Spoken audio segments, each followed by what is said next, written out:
And we are live. This is the Cinema Busters, or the Busting Cinema BS. Well, we'll be talking about movie, cinema, awesome things going on, you know, that type of stuff. Video games might creep in because, you know, we are gamers as well, everyone here, so that might sneak in a little bit sometimes. But mostly this will be about movies and cinema and stuff like that. So without further ado, I guess it's time to talk about the elephant in the room, that Daredevil. How did that turn out? Is it out now? Yes, it is on Netflix. They have the first 13 seasons of season 1, because they want to encourage binge watch. Yeah. I have not been binge watching it. I watched the first episode this week, and I'll watch the next episode next week. I want to kind of pace it out a little bit because, I mean, this show is rated mature. It's violent. It's gritty. It's got the Kingpin how he should be, just like a dude that this guy may or may not just kill me, you know. I see what you're doing here. You're watching it like you're reading comic books that coming out every week. The good old days. It's a normal TV show. Like a normal every week. Yeah, like a normal TV show every week. So I'm not gonna watch the second episode until next week. Like Friday next week, I'll watch it. The reason I'm doing this is because I'm one of those people. I like to have something to look forward to on a good TV show. With that being said, this show is the first episode sets the stage. You've got the Daredevil. He's first getting started with his vigilante ways. It's not really a word, but that's the only way I can really describe it. It's got the Kingpin, obviously played by Vincent D'Onofrio, who, I mean, I didn't know how tall and big and imposing that man really is in real life, but I mean, I should have known because everyone, like, I've seen Full Metal Jacket, and he looked dangerous in Full Metal Jacket. I mean, he looked like a man. It's like, this man just might kill somebody, and he did. He killed Arlie Ermy in that film, but then he killed himself. Spoiler alert, go watch Full Metal Jacket, or just the first half, because the second half sucks. But the first half is really good. So yeah, we see what? Point taken. Yeah, Full Metal Jacket is it's a good film, but the first half is the best. The second half is like, it turns into a war film, but the first half where they have like the sock party for Private Pyle. That's not his real name, but they call him that because he's kind of a FU. Right. Yeah, yeah. My stepfather, who passed away, was a Marine, and I asked him, do they actually have sock parties? Yeah, they actually have sock parties in the Marines. What are sock parties?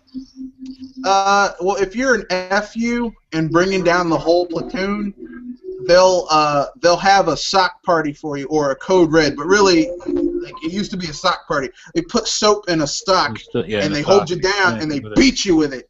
Like, they do a line and hit you like once, and line up and beat you, and it's called a sock party. Wow. Yeah. Another reason why I'm not in the armed forces.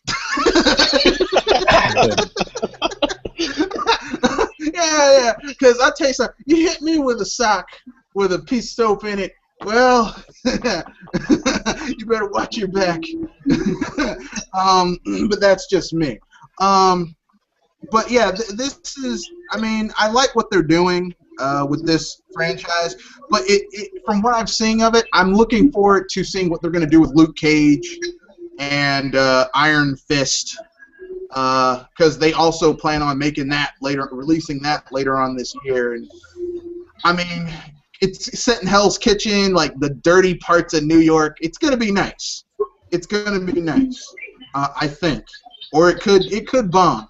But either way, it's gonna be nice. But this is also a hint that if they can do right with these properties, that if that rumor is true, that they're working on a Legend of Zelda TV show for Nintendo, they could probably do right by that too. Maybe, maybe not. I don't know. Western studios haven't had the best run with Nintendo properties. But you know, Zelda, I think lends itself pretty well to a Western, like a Western kind of feel. That's probably one of the reasons it's not that popular in Japan, because it's very Western feeling as a game. Yeah. In some aspects. No, I would love for it to be awesome. Like when I heard them say that they want it to be kind of a King of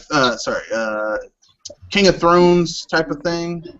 Game of Thrones. Like I was like, yeah, forget the name of it. Not King of Thrones. Game of Thrones. Game of Thrones, yeah. Game of Thrones. And here's the thing: I read the books, but Game of Thrones type of thing. Although hopefully it's not going to be as dark as Game of Thrones. Yeah, I was gonna say I don't want it that dark. Yeah, because I read the first book and I was like when I first started reading this series, I read the first book and there was a point in that book where I was just like, F it, I'm done. I had to leave that thing alone for like a month and a half because it was too far for me. And I mean, I read some messed up stuff. I mean, I'm a huge fantasy reader in sci-fi, but this was just too much, even for me. I mean, there's some stuff in there that just, woo! I tell you, some fantasy world you wouldn't mind going to. If someone said, "I'll take you to Westeros," I'm like, "Nah, man, I'll stay here." No, you're on your own. Nope. I think it needs to be like somewhere in between, you know, something that you would see in Game of Thrones, but mixed with like kind of like not campiness, but the more lightheartedness of like a Xena or a Hercules TV show. Yeah, I was about to say that. Oh yeah, that would be good. Yeah. Just don't get Kevin Sorbo, because I found out he's a terrible human being. A terrible, terrible human being. And I didn't know, because I grew up watching that show. I liked Hercules, the Legendary Journeys. Oh, no. What did he do? Oh, my God, he's a terrible person. Every time he opens his mouth, he just proves how terrible he is. What did he do? Trying to keep it PG, you don't want to say? Well, no. Okay, when that guy got shot in Ferguson, Missouri, he was like, well, people who act like animals get put down like animals. And I'm like, oh, snap. You're kind of an a-hole. Yeah. Your character does not belie who you played on. Hercules would not be cool with that at all. No, he wouldn't. That's not cool, dude. And I grew up watching that show. I liked that show. That show gave Bruce Campbell a second chance after a Briscoe County Jr. This is why I don't really follow musicians and artists. Like I don't want their personality to taint how I feel about specific music or movies or stuff like that. That's why I don't follow a lot of these people. Yeah. Now I tell you, I used to love Mel Gibson. I liked his films. I loved Lethal Weapon 1 and 2. The third one I could take it or leave it, but 1 and 2 were pretty good. But 4 was atrocious. When that stuff came out with Mel Gibson, I was like, yeah, I'm done. I haven't watched a Mel Gibson movie since, because here's the rule of thumb, and this is just getting a little bit into real life. If you find someone who says they don't like Jews, black folks and other minorities are not far behind. Okay, because they like to lump us all together. Okay. Yeah. Like they're like, I don't like these foreigners, and I don't like these Jews. Okay, I'm waiting on black folks. They're coming. They're coming. I'm surprised they wasn't first. Yeah, I was surprised it wasn't first. So, oh snap! People keep on leaving and coming back, but whatever. Yeah. Especially Mel Gibson, because he has so many great films. Like, I mean, I still watch them. I'm not going to support him going forward. I don't watch his new stuff, but like Mad Max 2, Beyond Thunderdome. I mean, come on, 2-man enter, 1-man leave. I mean, Lethal Weapon. That remake looks amazing. Yeah. Lethal Weapon. I'm getting too old for this shit. I mean, come on, just such great. I mean, just great action films. But then he turned out to be a terrible person. Yeah. And I mean, it's really hard to reconcile. I really like the actor. Like, some of my favorite comedy films are the Sidney Poitier, Bill Cosby buddy films of the '70s. They were exploitation films, but they're really funny. Like, there's Uptown Saturday Night, Let's Do It Again. I was just watching Let's Do It Again. Yeah, those are really good films. They're really good, like buddy comedy films. Bustin' Loose. Good. Well, It's not really in that vein, but it's Bustin' Loose is okay. But my favorite Richard Pryor one from the '70s is Which Way Is Up? Which is I mean, it's hardcore. That is true, Mario TTP. That is true.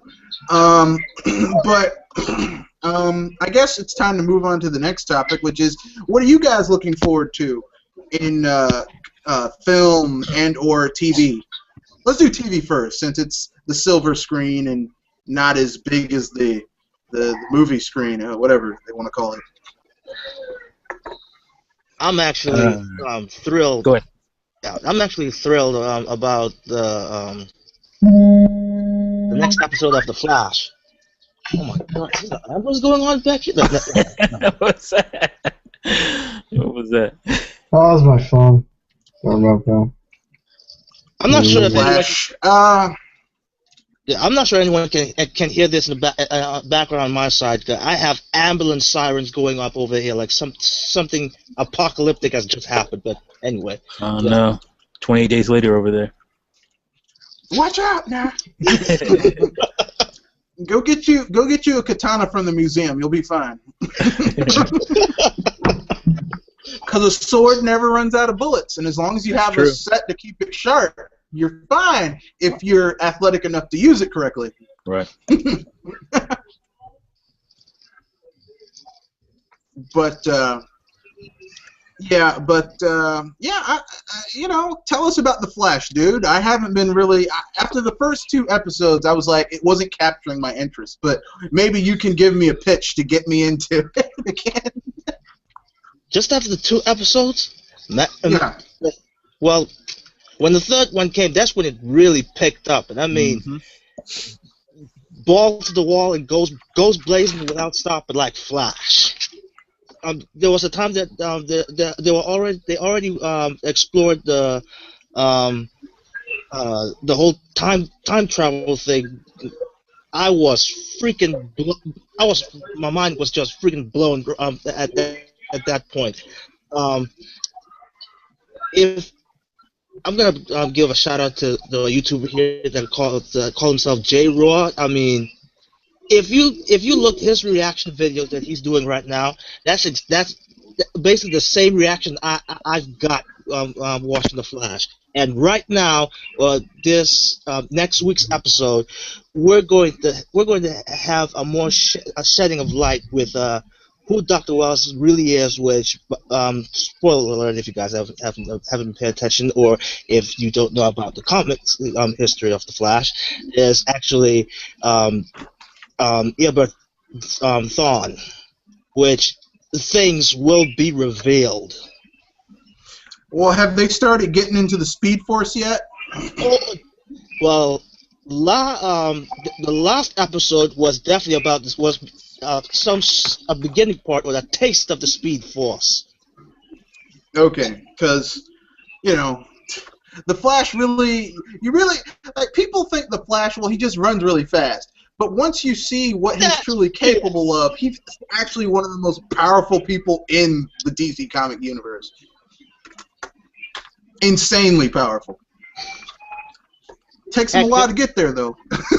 just having him doing time travel already. Yeah, he's top. Yeah, he's pretty badass. I like him. The character. So, I know you don't want to get too deep into spoilers. Anything else? Well, seeing that DC is now starting to pick up some of their lesser known characters and making TV shows about them. What would you like to see them also make a TV show about? Well, they're already somehow in a production phase with Supergirl, which I kind of have a mixed feelings with that. Um, but I'm still hopeful with that one. Also, there would it's like, okay, if you were watching The Flash and Arrow, you would see they're going up for a little a miniature Justice League thing going on in there, because we got let's see, we got Atom in there in Arrow, which to my surprise I didn't expect to see, of all characters, Atom in there. And they got Superman to play him. The Superman Returns Superman to play him.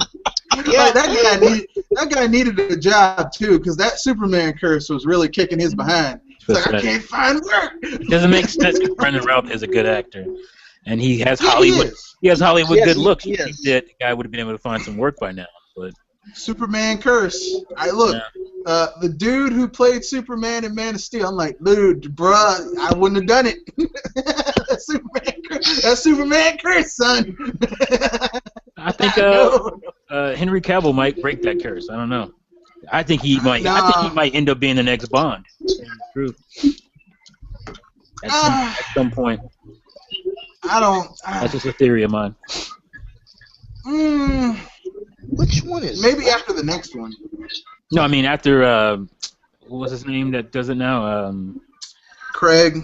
Daniel Craig. After Daniel Craig does his run, I think Henry Cavill might be that guy.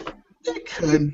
The thing is that Daniel Craig is getting up there, and he's playing he's playing the most physical Bond we've seen in a long time, a really physical Bond, and that's taken a toll on him, greatly.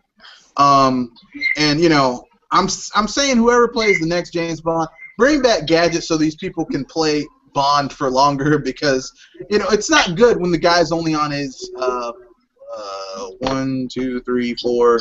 He's on his 4th movie and he's messing up his knee and stuff. That's not good. Yeah.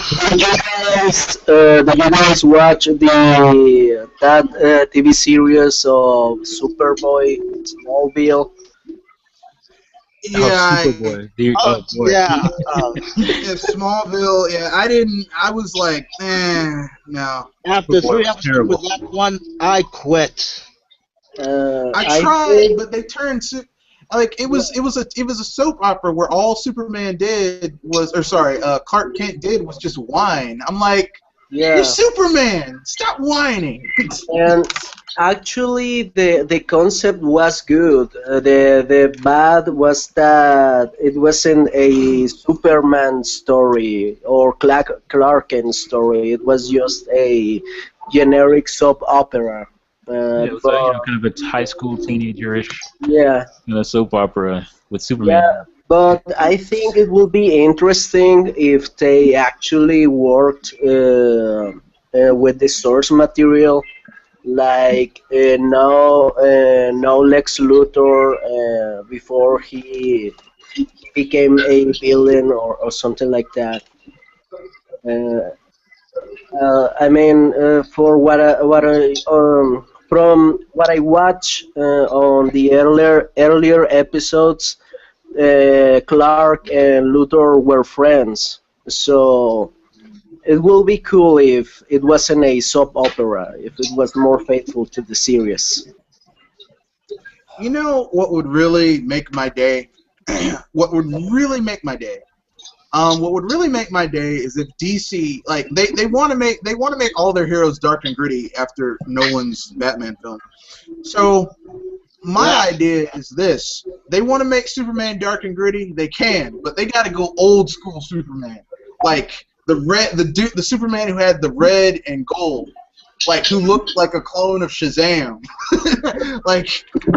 But that Superman was much weaker than the Superman we have now. Like the theme song says in that old 1950s show, faster than a speeding bullet, more powerful than a locomotive, leaps tall buildings in a single bound. Like he wasn't like I literally pull a new superpower out of my behind every other 5 seconds. But that Superman was dark. He beat the heck out of a spousal abuser. A woman was a black widow, was marrying men, killing them for the insurance money. He found the evidence and was happy she went to the electric chair. That Superman. If they made that, I'd be like, damn, DC got balls. people would be like, this isn't the Superman I grew up with. Well, this is the original incarnation of Superman, though. I mean, those two dudes who made this character, they were. Do you guys think that Spider-Man movies should be more dark, or they should be more lighthearted? Like they should be like super dark and gritty, or they should be like a cartoon. Let's say if they do another reboot, what would you guys would like to see? To be honest, they had the perfect balance with the original Spider-Man movie, except for the third one, god awful. But yeah. The second and third one, I haven't seen this third one, but the second one was terrible, in my opinion. The first one was great. I thought Spider-Man the or first what? one was good. The Sam Raimi films? Yeah, I thought that one was good. You didn't like the second one? Oh, God. No. You lost street cred, son. The second film, actually, like the first one, I didn't really enjoy because. You mean the Sam Raimi Spider-Man? Is that what you're talking about? He didn't like the second Sam Raimi Spider-Man. That was the best one. Yeah, he lost street cred with that one. That was the best one. One of my favorite superhero movies. Period. The reason I didn't like the first Sam Raimi Spider-Man film. It was serviceable, but I didn't like it was because it wasn't really true to the source material. Like the Green Goblin is like beating the daylights out of Spider-Man in that film. The Green Goblin's never overpowered Spider-Man. That's not his thing. He's kind of like the Joker to Spider-Man's Batman. Like the Joker's never like just beat the daylights out of Batman. Now, he'll put him in a precarious situation where he can get some pot shots in or something, but he's not like, I'm going to beat you mano a mano. No. I like the second movie because it was like it's like Sam Raimi took a Spider-Man book, opened it, and said, I think I can do that on film. Do you guys read the comics of Spider-Man, or you just don't follow him? I read the old ones because my dad was a big Spider-Man, was a big comic book person, and when I was a certain age, I inherited his boxes of comics. But he's got like old ones, so like I didn't see a modern Iron Man costume until I was like 12 or 13 years old because I was used to the old one. That's how old these comics are. You get what I'm saying? Yeah. I don't really read too many comic books, but I like the movie adaptations, the old ones, not the new ones. But I watched the show Atop the Fourth Wall, and the guy was a Spider-Man fan. But he quit reading Spider-Man after the issue One More Day. Because he got upset with the Mephisto's pact. I can see why. Because practically they just destroyed the main storyline. All the years they just destroy them on that issue.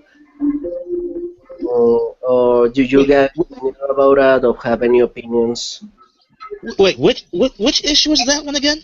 One More Day, when Spider-Man makes a pact with Mephisto, that Mephisto can save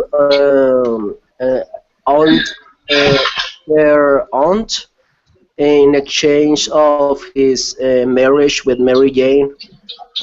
Like The reason practically, he makes a pact with the devil. the devil, yeah, the Yes. reason I understand what you're saying, dude, but the thing you have to realize about the reason they did that thing was because like Marvel very rarely has to retcon stuff, but the stuff that they did during Civil War, where like Spider-Man revealed his identity, which is totally out of character because there's been fights where Spider-Man's face mask gets ripped, and he'll go out of his way to stop the fight so that people don't find out his secret identity. Like that's one of his core tenets of who he is, and they just, I mean, you know, they did it so that they could write a good event story, but then they painted themselves in a corner.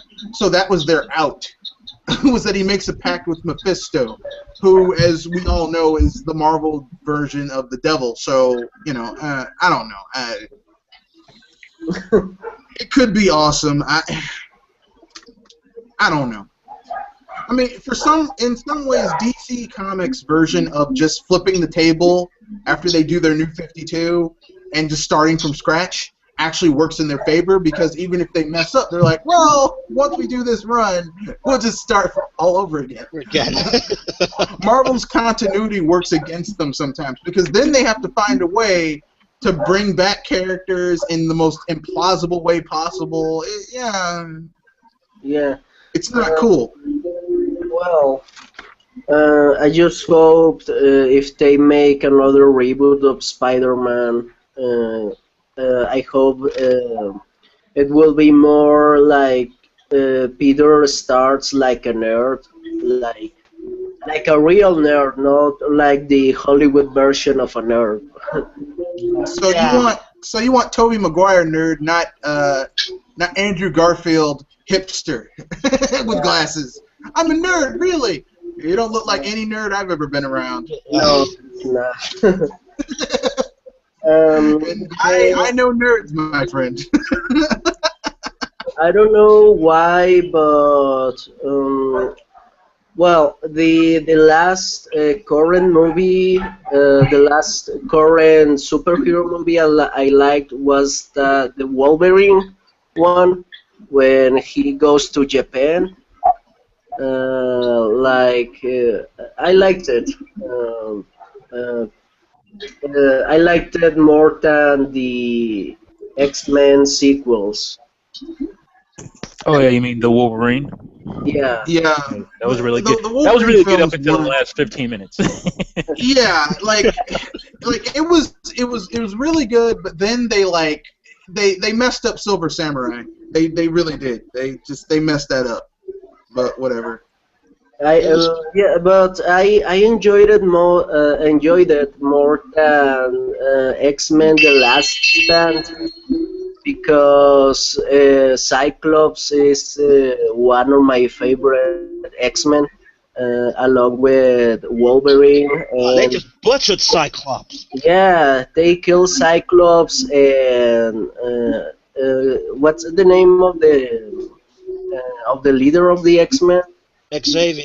Yeah, they kill him too. Like, They killed. Yeah, but at least Xavier got to go out at least with some type of coolness. They killed off Cyclops like a little bitch. And here's the thing, like everyone, like it seems like Fox was like, okay, Wolverine is the most marketable mutant, so we'll make him into the badass.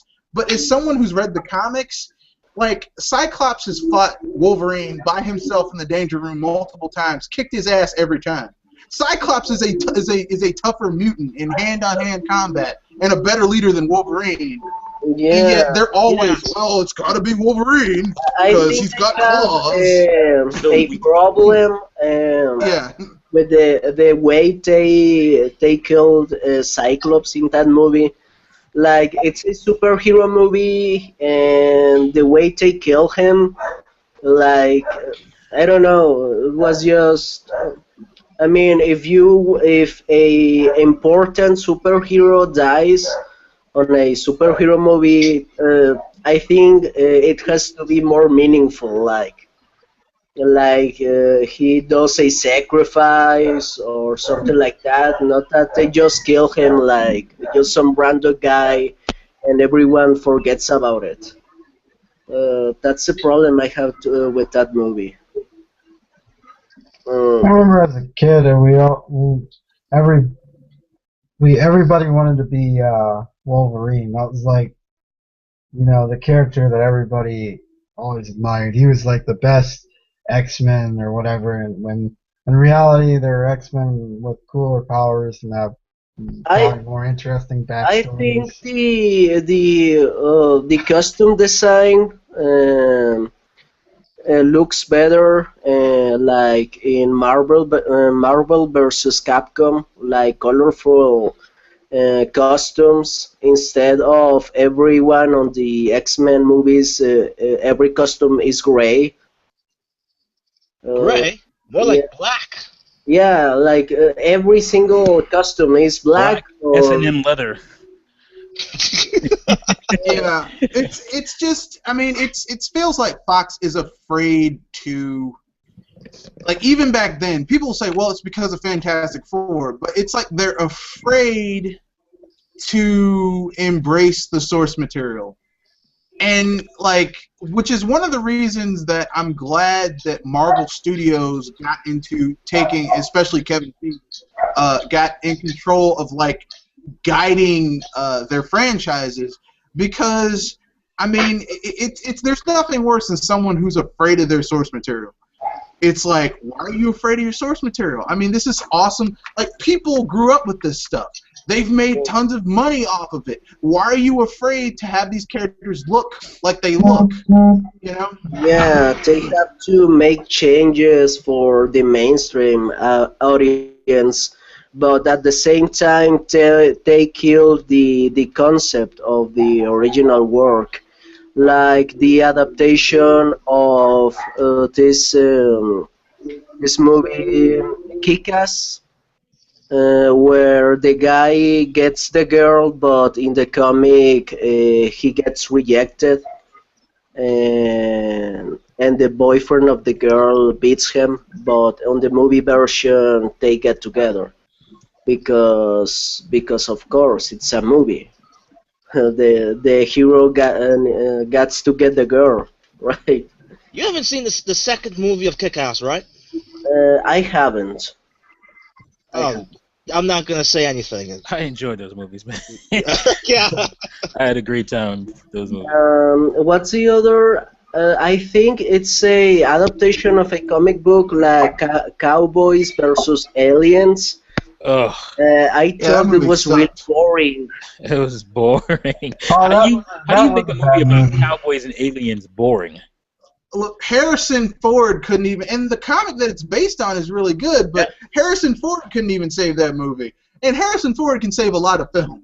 Like, He couldn't even save it. as interesting as the idea of cowboys versus aliens is, it's so bad that they messed it up. It's just nothing. It just seemed like nothing really happened, and the battle at the end wasn't even all that Yeah, I interesting. can't even say something like, "Oh my God, this movie was horrible." Like, it was memorably horrible. It's just a movie that I don't even remember what It was happened meh. in it. It was meh. The film was meh. It was like, meh.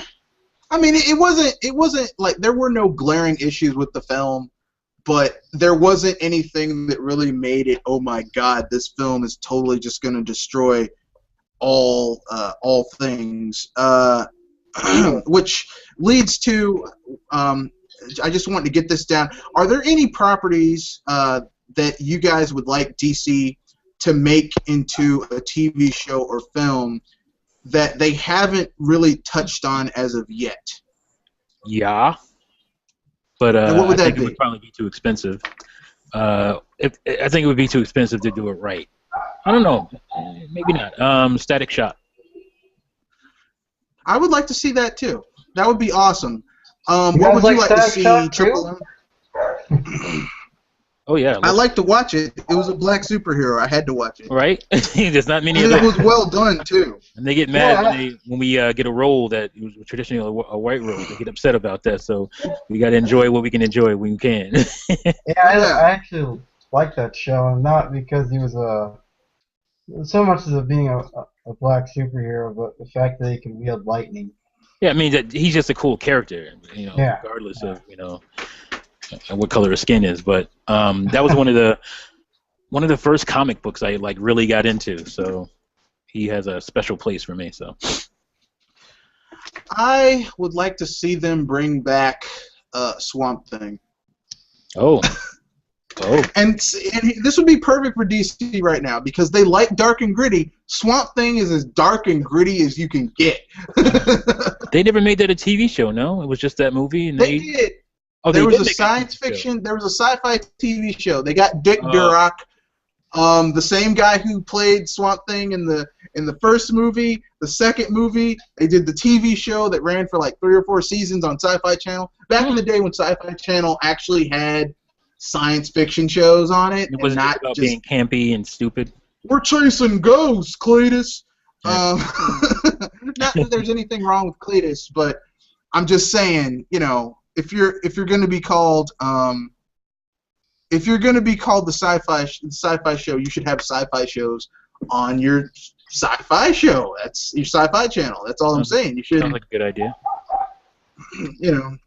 Not like that'd be like Discovery, just doing a lot of shows that have nothing to do with nature or animals.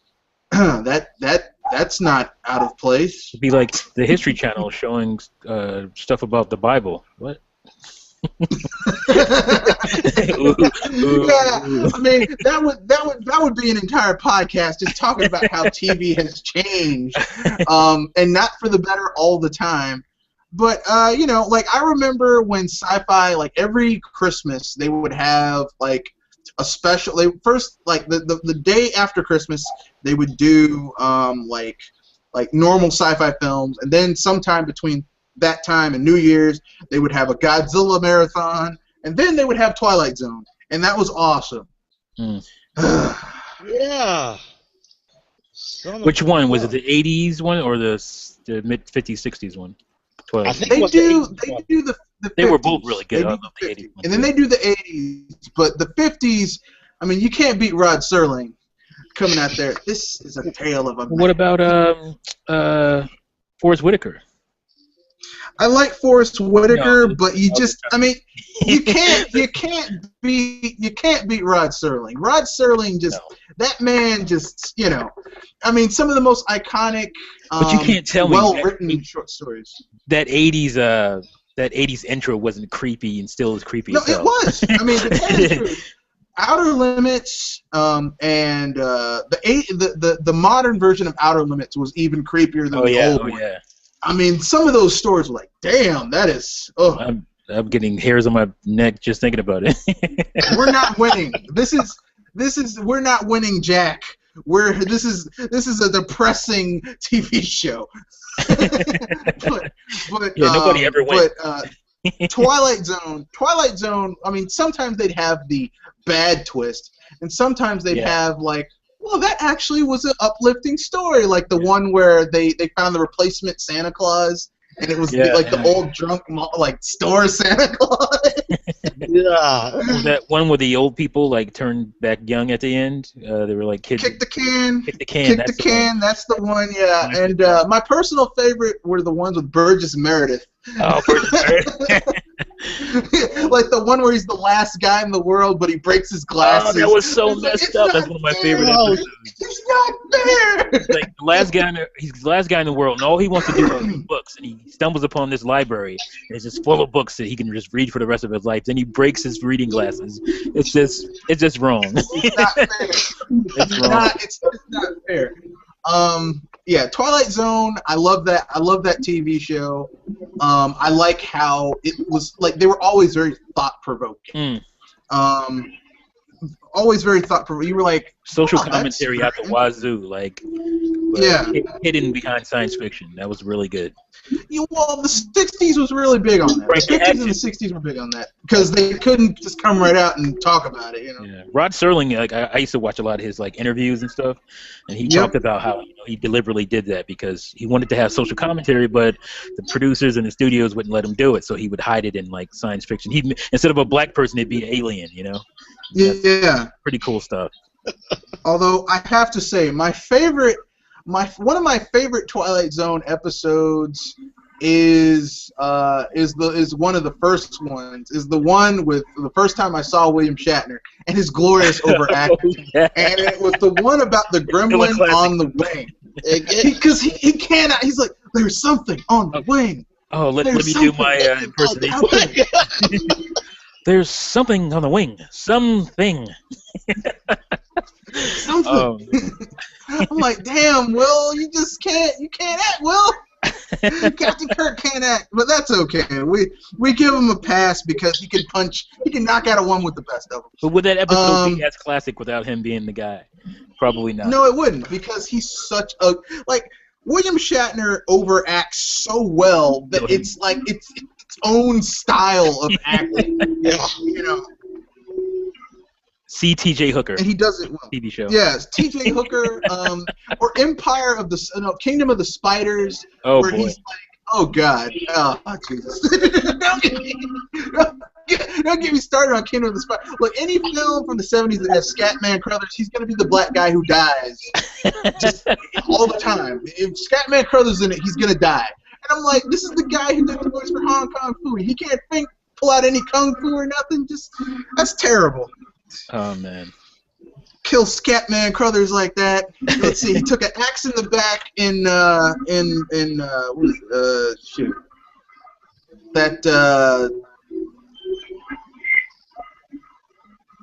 That film with Jack Nicholson and Shelley Winters. Shining. The Shining, and then he gets killed by spiders in Kingdom of the Spiders. I'm like, this guy can't catch a break. Scatman Crothers can't catch a break. That's terrible. Well, his name is Scatman, so Scatman Crothers. he's probably not gonna last very long. He's not gonna. The black guy who's bald with the weird voice, he's gonna have to die. He's gonna have to scat pretty soon. Yep, he's gonna have to die sometime. So now that we've talked about DC and a little bit about Marvel, free topic time. Bring up anything you want. Wow. I will not that a free topic. If we talk about movies, do you guys have any? I don't know if there's an equivalent to the term vaporware, like movies that had been announced but they just didn't happen, like they were announced years ago, like the Shadow of the Colossus movie, the Castlevania movie, the Metal Gear movie, those kind of things. There already is a Metal Gear movie. It's called Escape from New York. It exists, and it came out before the movie ever came out. I mean, the game came out. There would be no Metal Gear without New York. You know, I just realized that Hideo Kojima steals all his ideas from Western. Like, Police Knots is Lethal Weapon in space. I mean, the two characters look like Riggs and Murtaugh. Yeah, even Solid Snake. Solid Snake is a repaint of the character from Terminator, I think. No, Solid Snake is a repaint of Snake Plissken from Escape from New York. He took his name. He took his name, his eye patch, the way he talked, everything. Except, I'll be frank, Snake Plissken would totally mess up Solid Snake. Oh, yeah. Snake Plissken's way more badass than Solid Snake. Well, yeah. The question was just like if you guys, when they announced a Castlevania movie, and I think it could be cool, or the Shadow of the Colossus movie, but it just didn't happen. Instead, we got Street Fighter: The Legend of Chun Li, or whatever. No, I mean, no, let's no. you can't. Like, Let's not speak such sin.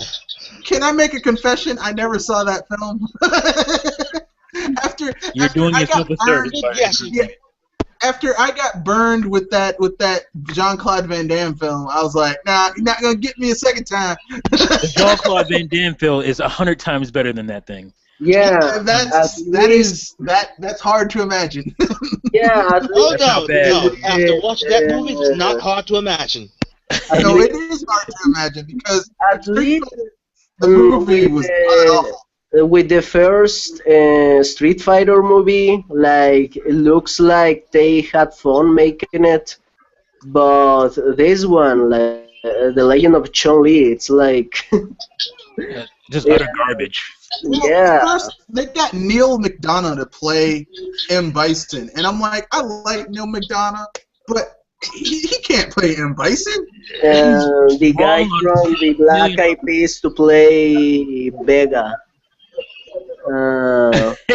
Face this freaking ugly man. What a joke. Vega's a pretty boy. Yeah, that's why he wears the mask, because he doesn't You want can to say mess a with lot his of things face. about the original Street Fighter, but what you can't say is that they weren't really at least true to those characters. Like, they were true to just about every character. You can look at them and say, that's that person, that's that person. Yeah, except for the character swap for Balrog and DJ. I didn't mind Balrog as much, but VJ, yeah, DJ for sure. Like that guy. First of all, he wasn't really Jamaican. He wasn't Caribbean at all. Oh yeah, and he was put on a terrible patois accent. It was terrible.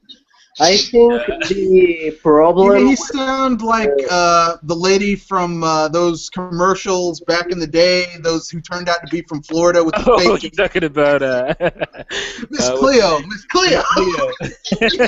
Come he had a on weird accent down. in Cleo.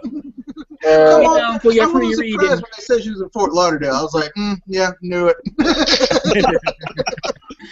Well, yeah. And before So anyone says anything, I was born in Broward County. I spent many a summer in Fort Lauderdale with my grandparents. I am a native.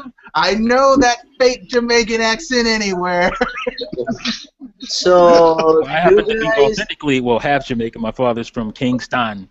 So Yeah. I definitely know a bad fake Caribbean accent, patois accent when I hear it. So. So, do you guys have any movie that you were excited about but was cancelled?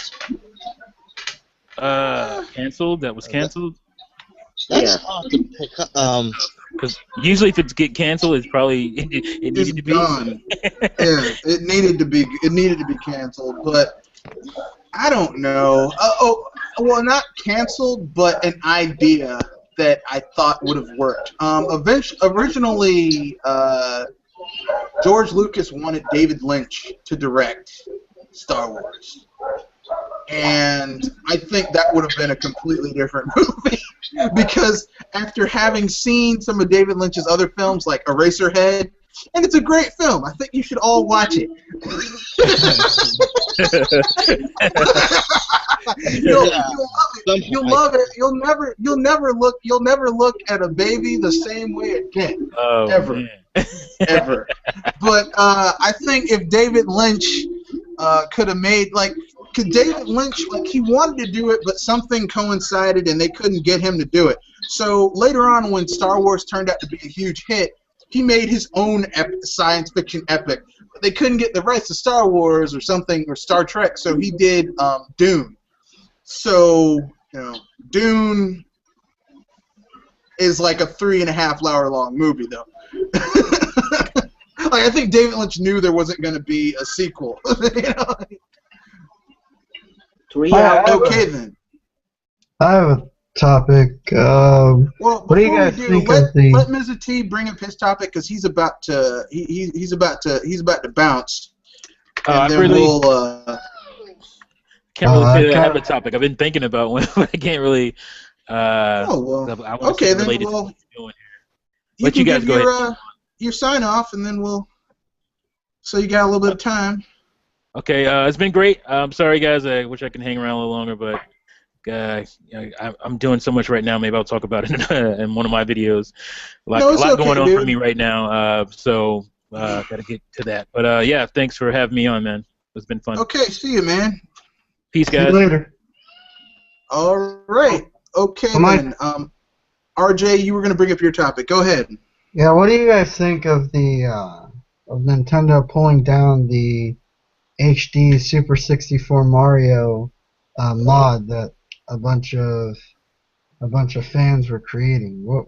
Because there are certain people on the internet that are like Nintendo should adapt or die, but at the same time, any other company, EA, Ubisoft, even Sony, and even Square Enix is known to do this, would have freaked out if somebody was modding their game and putting it out there Well, without the content creator's permission. from what I understand, they made that like it's not like they made that from scratch themselves. They took assets from other games that Nintendo had and used them in Unity to make the quote-unquote HD Super Mario 64. Also, let's be frank here. Nintendo just released Super Mario 64 on the Wii U Virtual Console. So technically speaking, they already have released Super Mario 64 HD, and they don't like the concept of someone taking their assets and using it to make something else. And I mean, I know some people are going to be like, oh, well, they weren't making money off of it. But I mean, you can't take someone else's work and use it to build your reputation. Yeah, he probably just imported the models from Super Mario Galaxy and the other objects that are just basic geometry. Because let's face it, Super Mario 64 and the areas are not too complex to make them from scratch. So I think he created the blocks, the terrains, and that stuff, but he used the Super Mario Galaxy model. Yeah. And The I thing, think the guy actually put effort on the game, and I have to give him credit to be a game engine made by one guy.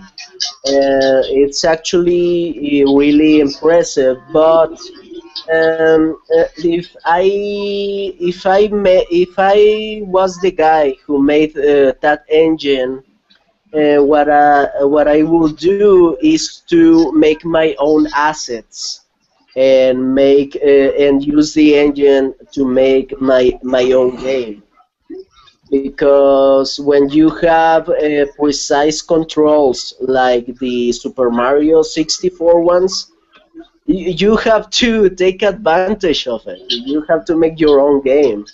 It's like Rareware use the concepts of Super Mario 64 to make Banjo Kazooie.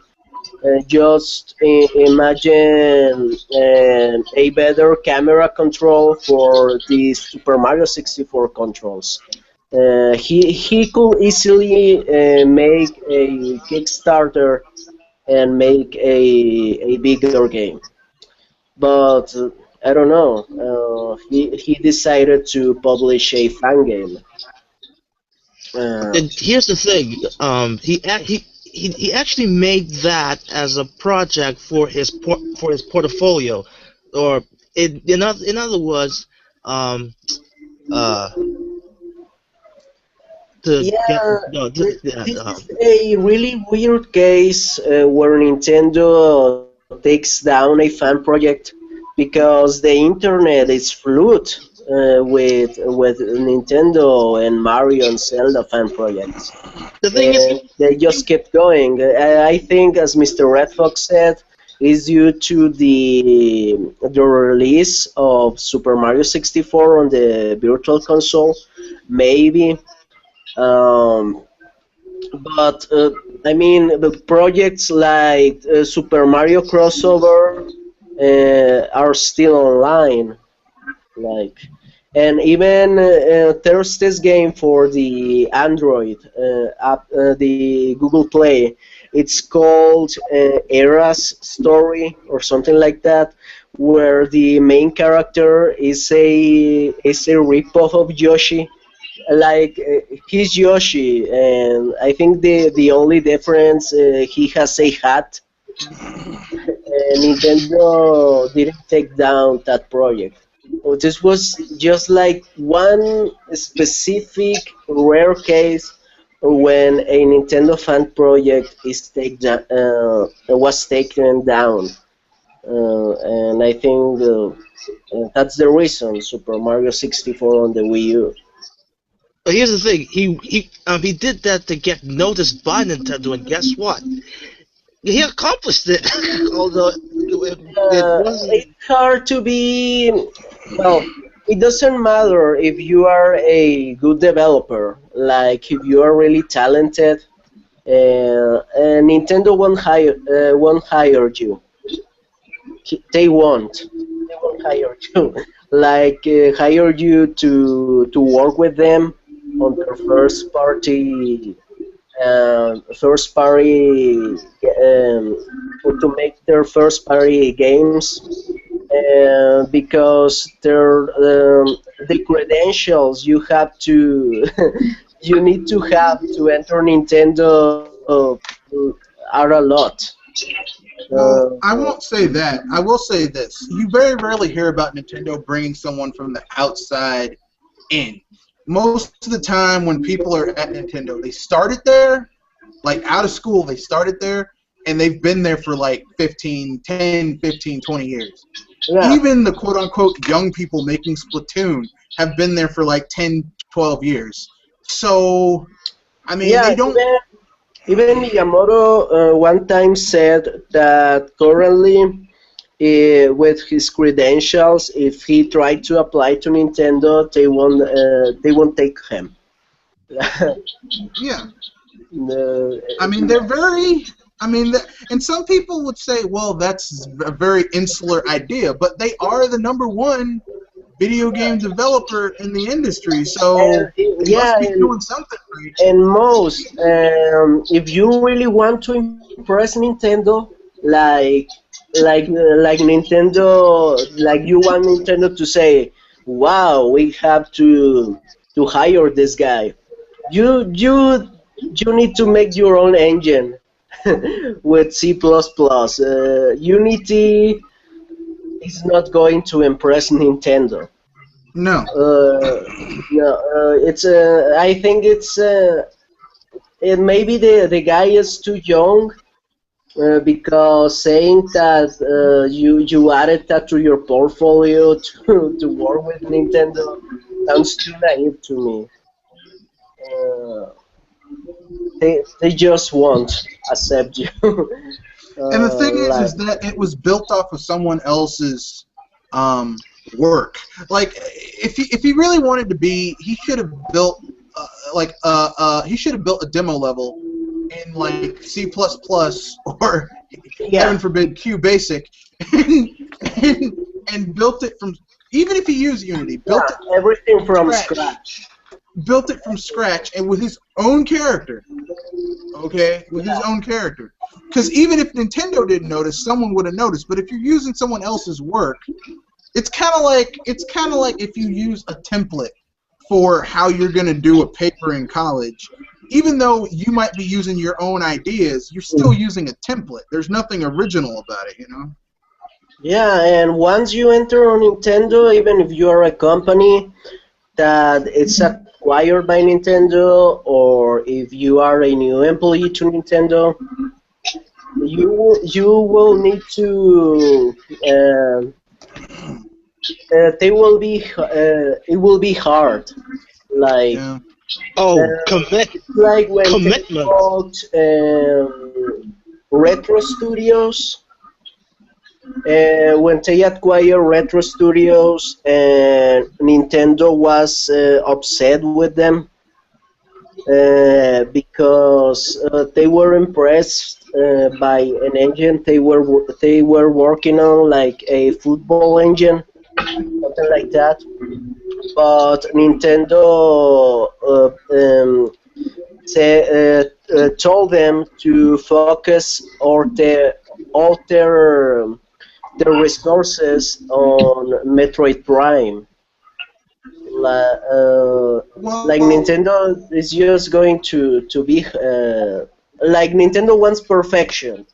yeah. Well, For here's what I Nintendo, heard. you need to make to do magic. Here's what I heard.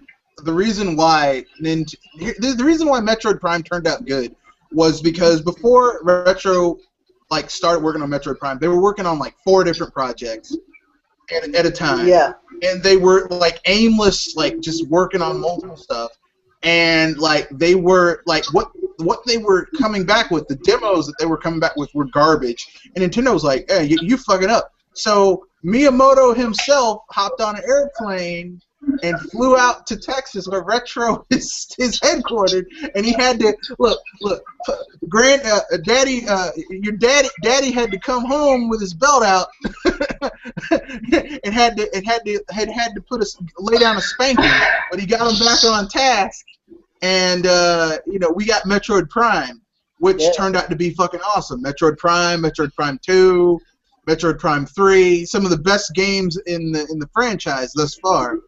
We won't yeah. talk of Other M As, because that game sucked. Speaking of which, before I forgot, before the podcast started, I asked you guys if you knew what was the reaction of Miyamoto when he watched the Super Mario Brothers movie. It was where Arakawa was the CEO of Nintendo, like Yeah. 1,000 years ago. Uh, it was a private screening. So Miyamoto went from Japan to the U.S. to watch the a private premiere of the movie. Was he So pissed? what? Was he pissed? Well, one guy from Nintendo went with him, and we all know that trademark Miyamoto smile. Like in every single photo of Miyamoto, he's always smiling. Yeah, he was And pissed. during the screening of the movie, the guy was like, oh God, what I'm going to do?" Because he was outside of Miyamoto. But at the end of the movie, Miyamoto just said that the movie was quite fun. It was cute. Looks like they were having fun with it. But the important thing he said is that he knows that the people is wise enough to differentiate the movie from the actual games. Like he didn't feel any threat, like people are going to hate Mario Bros because due to this movie. Uh, like he didn't care. Like, okay, you make your silly movie, but people know we make good games, so it doesn't matter. Like, Well, didn't well, care. that may be the truth, but all I'm gonna say is this: that movie sucked. Yeah, It was god awful, and while it didn't hurt the Mario brand, like the brand behind it, it just was so god. Oh, it's terrible. yeah, but Oh, today the closest we have to Nintendo working on a movie, like they having total control of total creative control, will be the Pikmin movies that Miyamoto made. I yeah. haven't watched them yet. I don't know if they are any good. I think if Nintendo someday plans to make a new Super Mario Brothers, I think they should really make them like with 3D, but not realistic 3D, like 3D from Super Mario 3D World, Yeah. like a kind-hearted movie, like like the Lego movie, to say it like that. Like it doesn't need to be any hardcore garbage or something like that. Like people just expecting something like, I think a movie based on Super Mario Galaxy, if they flesh out the characters a little bit more, it could be a really good movie. But I don't know. Maybe it's just me. I could see it. So, who else has a topic they want to bring up? Uh, I have one. Okay, go ahead. Anyone remember that Sony acquired OnLive, that cloud service thing? Yeah, Yeah. they acquired it and then shut it down. I think I know Yeah. where you're going with this. You're going to talk about the fact how they shut it down to eliminate competition. Yeah, but what competition? Because no one was really using OnLive in the first place. Actually, the company that used that service originally, well, they had games on it, the save files and everything. But ever since the acquisition of Sony, and okay, first we heard about this acquisition news from IGN. Now, from that on, we didn't know anything or what would happen to the online service or the of the previous owner. Turns out, when I checked, when I saw an article on One Angry Gamer, I couldn't believe my eyes that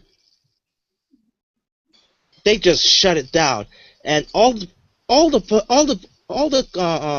customers that used OnLive before that acquisition, well, they lost everything. They lost their games, the data, everything. And I was like, see, this is the reason why. This is one of the reasons why that I'm not going to jump head first with online gaming or cloud gaming in general. So, what's your question? It's this.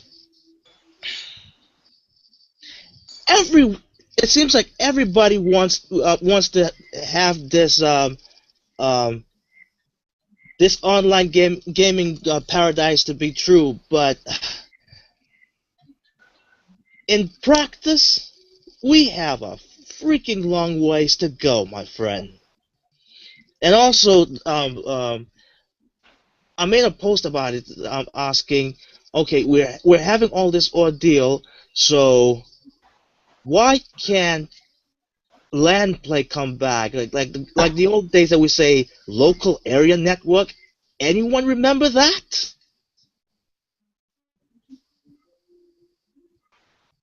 Also, to add, Event Status actually mentioned about the whole what was it, that NBA basketball game from, I think it was from EA, that just released last year. Yeah, their servers are shutting down as well.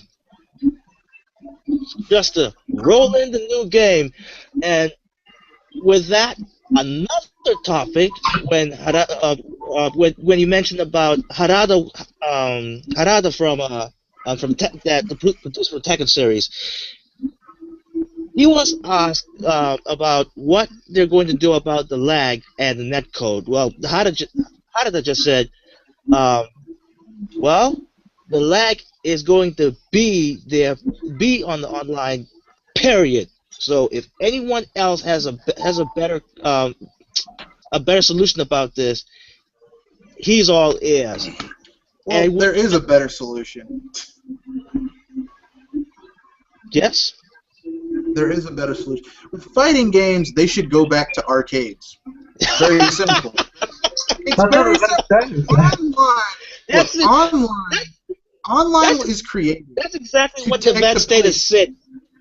Online is created to take the place of local multiplayer. That is what it is there for. Because in an arcade or in local co-op or local multiplayer, if someone, like, you talk shit to the person sitting next to you. But the thing is like, online gives these people anonymity. And they can say whatever they want, and you can't respond to it because sometimes these are grown people talking to kids, sometimes these are kids talking to grown people, or people talking to each other. And it leads to unhealthy behavior. Now, in the arcade, if someone says they did inappropriate things with my mother, or they're gonna teabag me, well, you know, I'm 6'1" and I weigh 280 pounds. I wish a motherfucker would try and teabag me. Because I'll tell you right now, they can try, but I guarantee I won't be a willing participant, okay? But, I mean, people need to go back to that. In terms of OnLive and all that stuff, look, OnLive was doomed to fail from the beginning because the technology is not yet there for people to have, like, streaming video game services. It doesn't exist.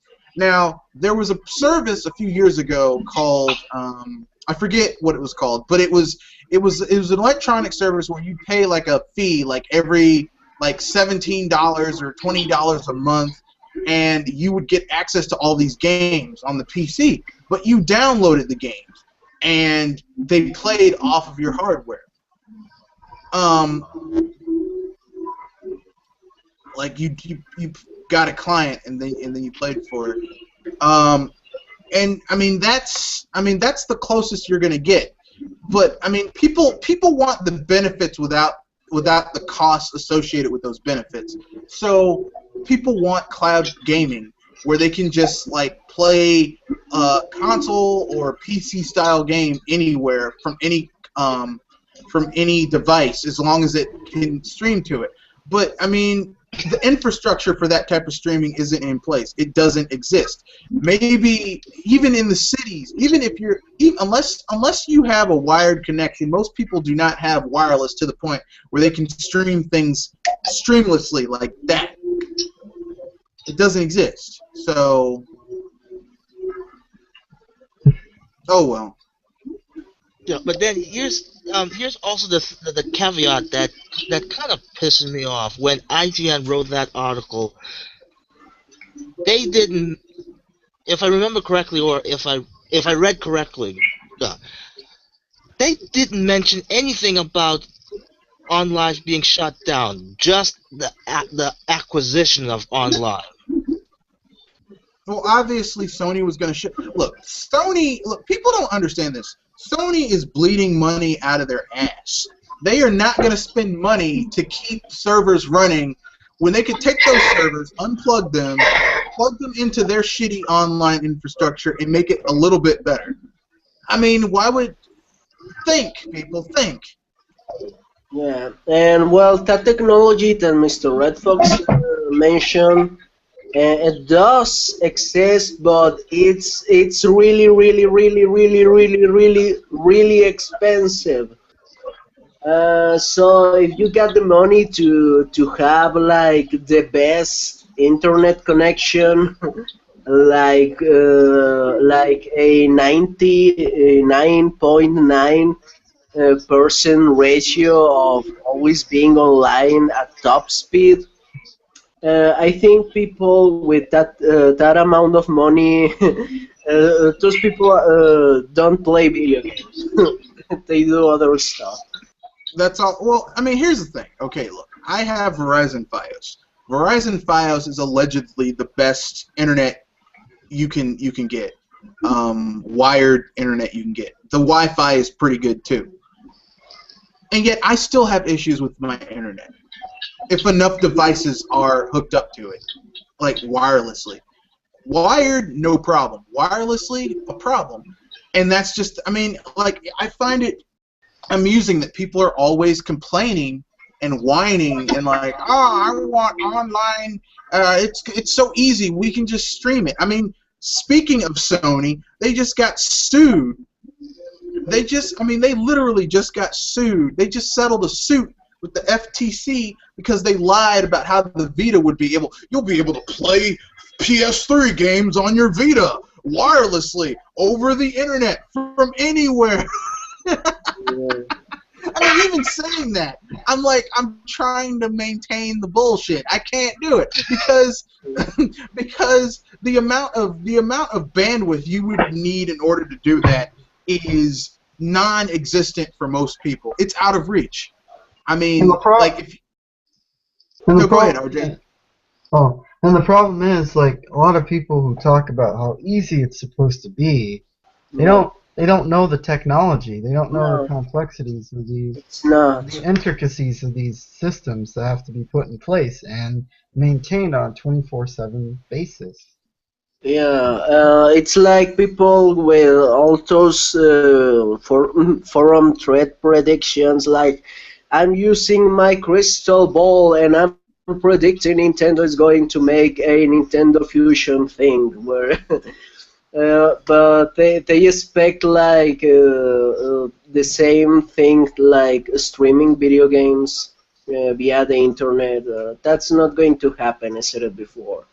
If they actually Nintendo releases some kind of fusion system, it will still run on native hardware. Yeah.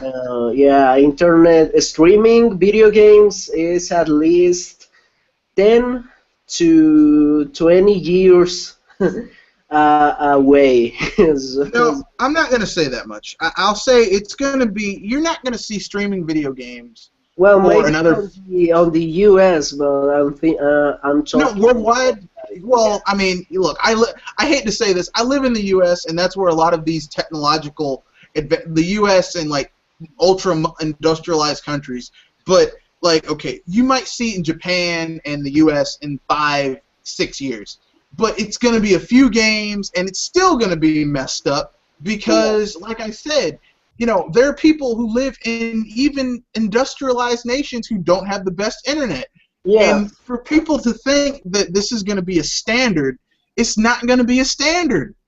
Yeah. Not for another 10 years. Also, people like to say Nintendo is behind the times because, you know, Nintendo doesn't adopt those internet systems and they aren't cool and modern like Microsoft because they don't want to venture on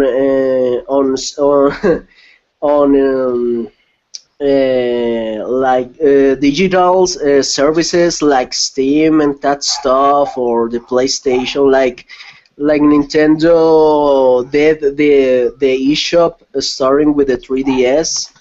But yeah, but they just forget that Nintendo has tried to do a lot of the things that Microsoft and Sony do today on the Famicom era. In Japan, they experimented with a lot of internet services, like for the Famicom, but like if that thing fell in Japan, I don't know. It's like Nintendo has tried all those things, all those services, but there must be some reason why they just don't release those services worldwide. and I think it has to do with the Well, fact that it will look cool, but when we see the profit margin, I think that's the problem with Nintendo. Like well, they it could boils down afford to to infrastructure. yeah, It boils down like to infrastructure. Like they had the internet connection. The N64 had an internet connection. You could actually hook it up to the internet in yeah, Japan using the DD. Like it had like a modem, and you could like download tracks and share them and do your taxes. It was an interesting idea. But the thing is, it's like the infrastructure for that. Like only people who lived in the city could use it because that was the only place set up with that type of infrastructure. You yeah, go. I mean, the Famicom had a modem attachment that people could do their taxes and buy stocks and stuff like that. I mean, people don't. I yeah. mean, they did, and this was the NES, the Famicom, in Japan. I mean, this was before Microsoft was still just ripping off Windows from IBM and Ah, Apple. Yeah. So, I mean, I find it hilarious that people are always like, oh, Nintendo's behind the times. No, they were there first, and they said, well, like like here's the thing, okay? Multiplayer in video games, online multiplayer in video games is filler, okay? It's used to stretch the game. The developers are like, we don't want to make a huge, massive campaign, so we're going to give you online multiplayer. So then, like, we don't have to worry about programming AI or anything like that. You just fight against other people. And sometimes online multiplayer is awesome, but usually it's filler in a game. I mean, some games, it's the main thing. Like, you play Call of Duty, 60 to 70% of that game is multiplayer. The rest of it is a shitty single-player campaign. well, it's kind of Whatever. it's kind of ironic about these AAA games that they try to make it look big, but um, uh, it's just the crust that looks big, but once you reach the core, it's like empty. Well, I mean, multiplayer stretch it's filler. It's kind of like if you're making a meatloaf, and instead of using just meat, you take bread and you put it in there to stretch it out. Like, now I You got nothing know, against that. Some people like. Oh, what were you gonna say, RJ? Sorry.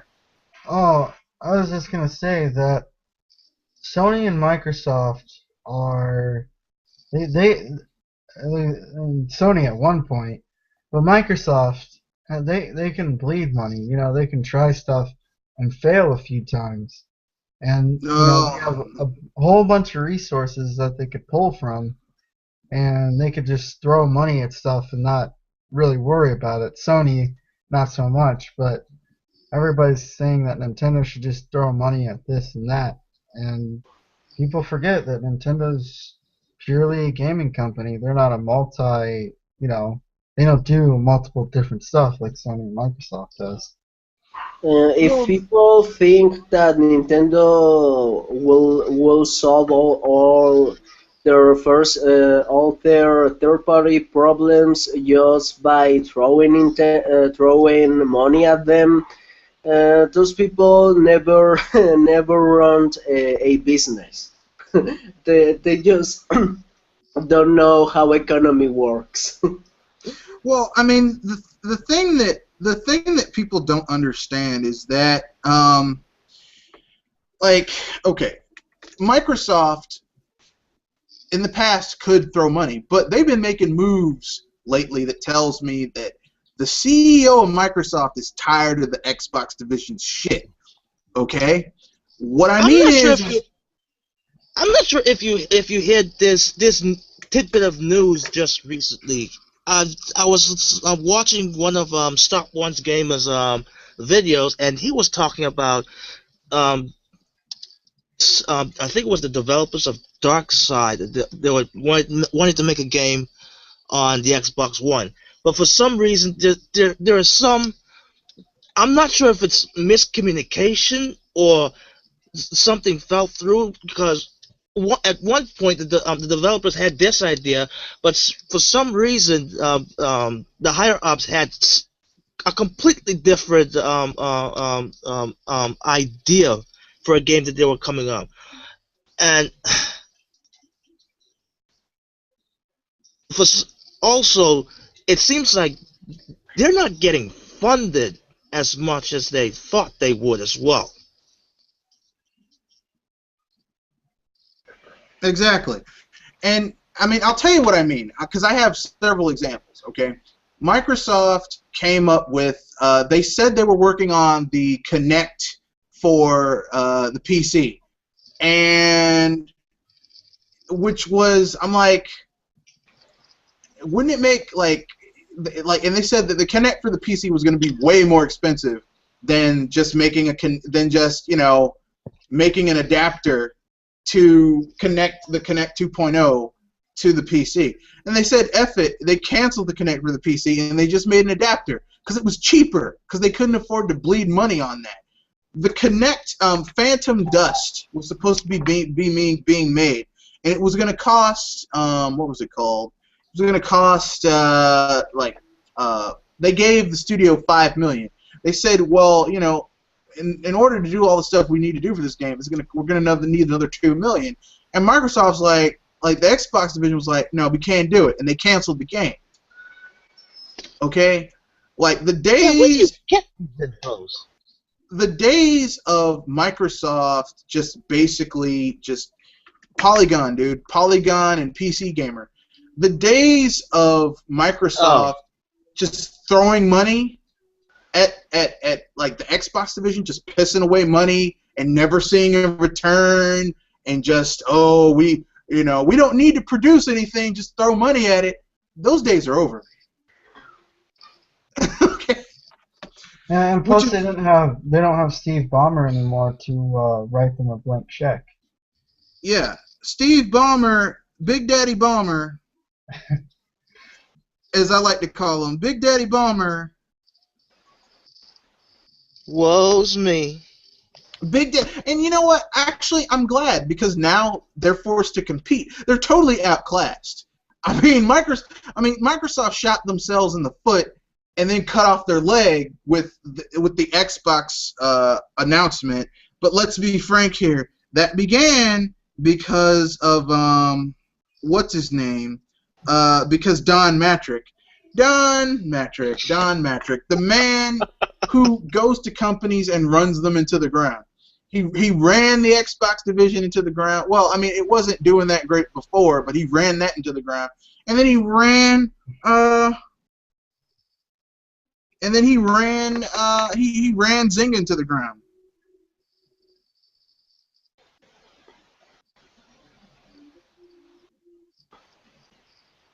Yes, let's have a moment of silence of the Zynga. Nobody really cared about it. Zynga just made a bunch of free-to-play stuff, didn't they?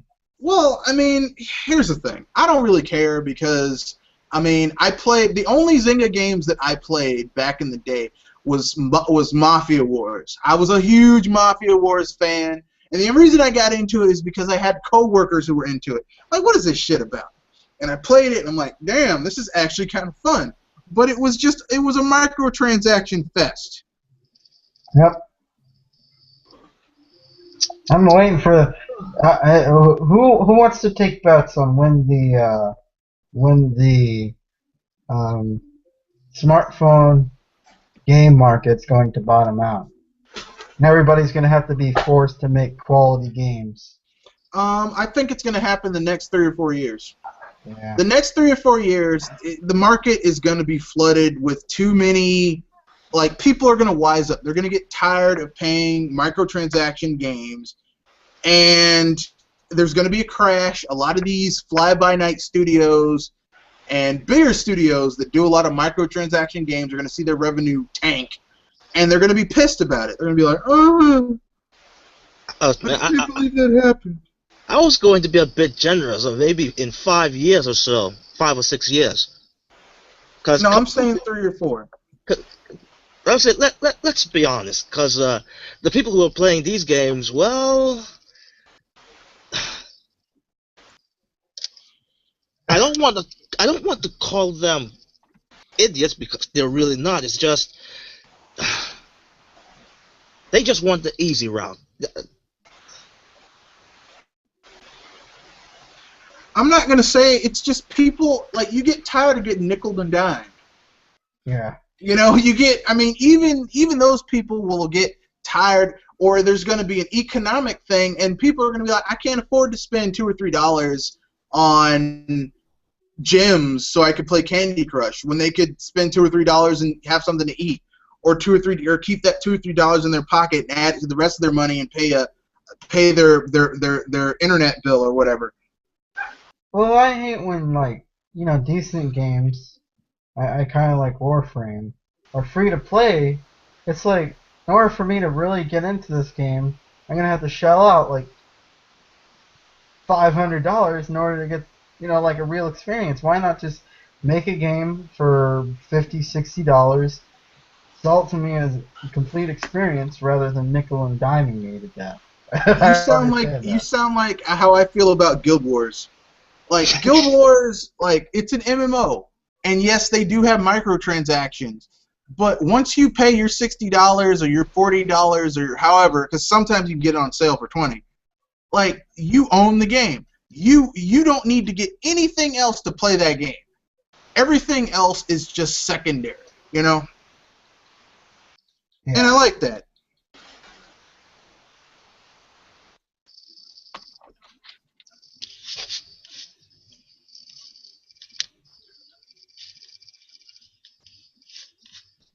Or not.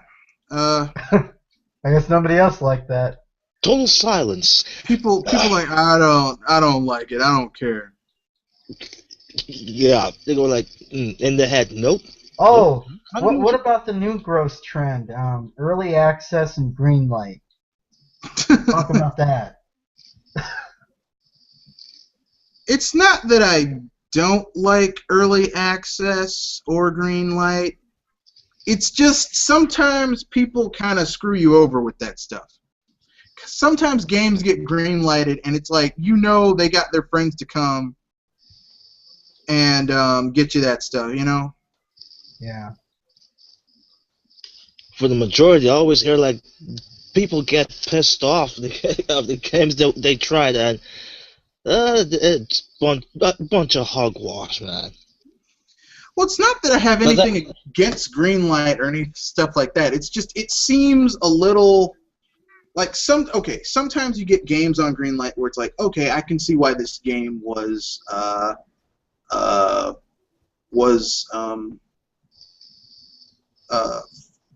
promoted, and sometimes it's like, damn, they clearly just got their friends to come and vote this stuff up. You know what I mean? Because this game should not have made it here. But that's just my own personal opinion. Anyone else want to bring up a free topic before we wrap things up? On today's topics, didn't included the Amiibo stuff and the Angry Joe thing. Oh God, I was trying to avoid it. Okay, fine then. We can wade in. What are your guys' thoughts on Angry Joe and the Amiibo shortage? And a disclaimer, ladies and gentlemen, the people on this podcast are actually bringing out thoughtful and logic arguments in this. No, we're not whining or complaining. Just that we just want to set the record freaking straight once and for all. Well, here's my conspiracy theory of the day, and this is something a lot of companies do. Nintendo is creating false scarcity so people will buy these things in a rush. It was like this with Pokemon cards. It was like this with Beanie Babies. It was like this with a lot of things. And in due time, people will get sick of trying to look for them, or they'll just lose their value. People should just, instead of trying to collect them and make money off of them and see how valuable they are, just buy them and enjoy them and use them. Honestly, I don't really care about amiibos because I pretty much know where this is gonna go, because it always goes the same way. Well, for me, here's the thing. it's the bloody scalpers that's out there that's scalping these things. If it wasn't for them, this would have gone in a much more smoother ride than it is right now, which is it's like Alpha Magazine said, Amiibo apocalypse. Well, what was I about to say? The reason I don't think that Nintendo is keeping is artificially keeping keeping supplies low for scarcity is, here's the thing, okay? There are, let's say, and this is basic economics. They aren't keeping things scarce because, I mean, this is money coming out of their pocket if they do that. And they are a company, they want to make money. Now, what I think happened is this, okay? Nintendo did not anticipate the full demand for some of these characters. Some of the characters that they deem as being least popular are in games that didn't sell as well, or like no one ever really showed that they had a lot of interest in them officially. They were like, well, we'll just make a few of those because people didn't really show a lot of interest in them in the first place. And, I mean, which is, first of all, that's their fault. But second of all, you have to remember that, I mean, you can only make so many amiibos in a manufacturing line at a time. And Nintendo themselves have said that it takes that some of these are hand put together. You can tell by some of those flawed amiibos that people have been putting on eBay that some of them are hand finished. And I mean, so let's say it takes a week to make one line of, let's say, 2,000 amiibos, just one line. And let's say they make 20,000. Let's say they make 20 lines of amiibos. That's a normal size. That's a pretty sizable manufacturing factory in China. 20 lines. Each line does one amiibo. There's like 45 different amiibo that have been released at this point. Like, there's no way one company with one manufacturing plant that can only do 20 at a time. And there's some amiibo that they're going to constantly keep in production, obviously. So they don't have access to those 20 lines to just start making more. Like, because there's always going to be Marios, because what type of company would, like, he's their flagship character and they run out of Mario? That's a problem. You know what I mean? Like, so they're not going to run out of Mario, they're not going to run out of Donkey Kongs, they're not going to run out of Samuses, they're not going to run out of Links. Also, I saw this person from Nintendo. I saw this person's video from Nintendo Enthusiast website, and he pretty much laid down of what the scenario could be, and what was really interesting that I found that he said that the first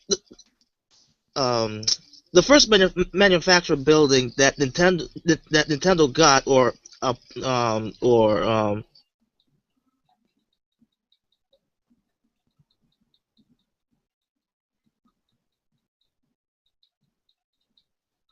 Hello?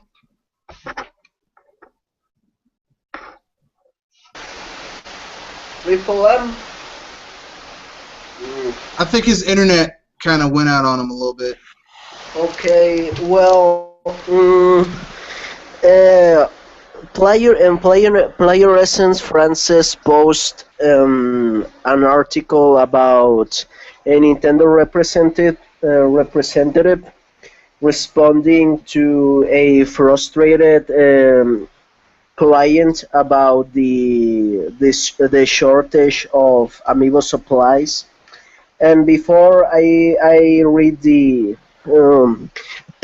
answer that the representative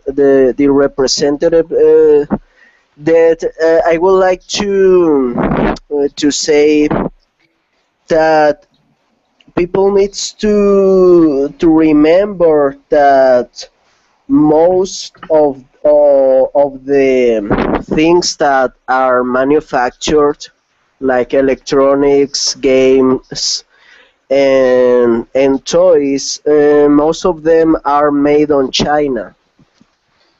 and that's because it's really cheap to to uh, to it's cheap to make things in China. It's cheaper. Why? Because there's a lot of violation of human rights. Yeah. So it's I don't know. It gives me a really bad taste in my mouth when I see people seated in front of a web camera and saying like, Nintendo, you are evil because I can get my favorite piece of plastic, and I drove from my home to the store and they told me there's no amiibos. You're evil. No, the thing that gets me is when people say, they're like, well, Nintendo should just make more amiibo. I'm like, you don't understand. Like, okay, Satoru Iwata he's one of the better gaming CEOs, okay? Yeah, I mean, I can't but I'm not saying that he's perfect. I'm just saying he's one of the better gaming CEOs. He doesn't want to yeah, hire, like, okay, they said that they're starting to manufacture amiibos in Japan, okay? That means that there's a factory in Japan that maybe has 12, 15, 20, 12, 15, 12, 15, 18, maybe even 20 lines, okay? He doesn't want to hire a whole bunch of people, and then, because amiibos eventually will not be popular, and then fire a warehouse full of people. Because, I mean, you put all this money and research and investment in training these people, buying machines, whatever, and then fire all those people. They're on the streets. That's a waste of energy. And yeah. like, But I don't really think Iwata or Nintendo themselves are the problem. Before I give my opinion, it's just that it depressed me that people with disposable income complain of waiting in line or they complain because they didn't find their favorite amiibo when yeah, there's a child abuse in China to make those pieces of plastic. Like, stop behaving like a spoiled brat. Seriously. Well, with that said, people should remember what happened with the Nintendo Wii. Like, Nintendo was printing money with the thing. But they just couldn't keep demand for the Nintendo Wii. yeah. And And Heck, even one the GameCube. that no, the GameCube proves wasn't that like that. is the video from Razorfest when he worked at GameStop when they said that they should uh, deny the fact they had Wii consoles in stock because they were saving them for black for Christmas or Black Friday or something like that to make GameStop like the good guy.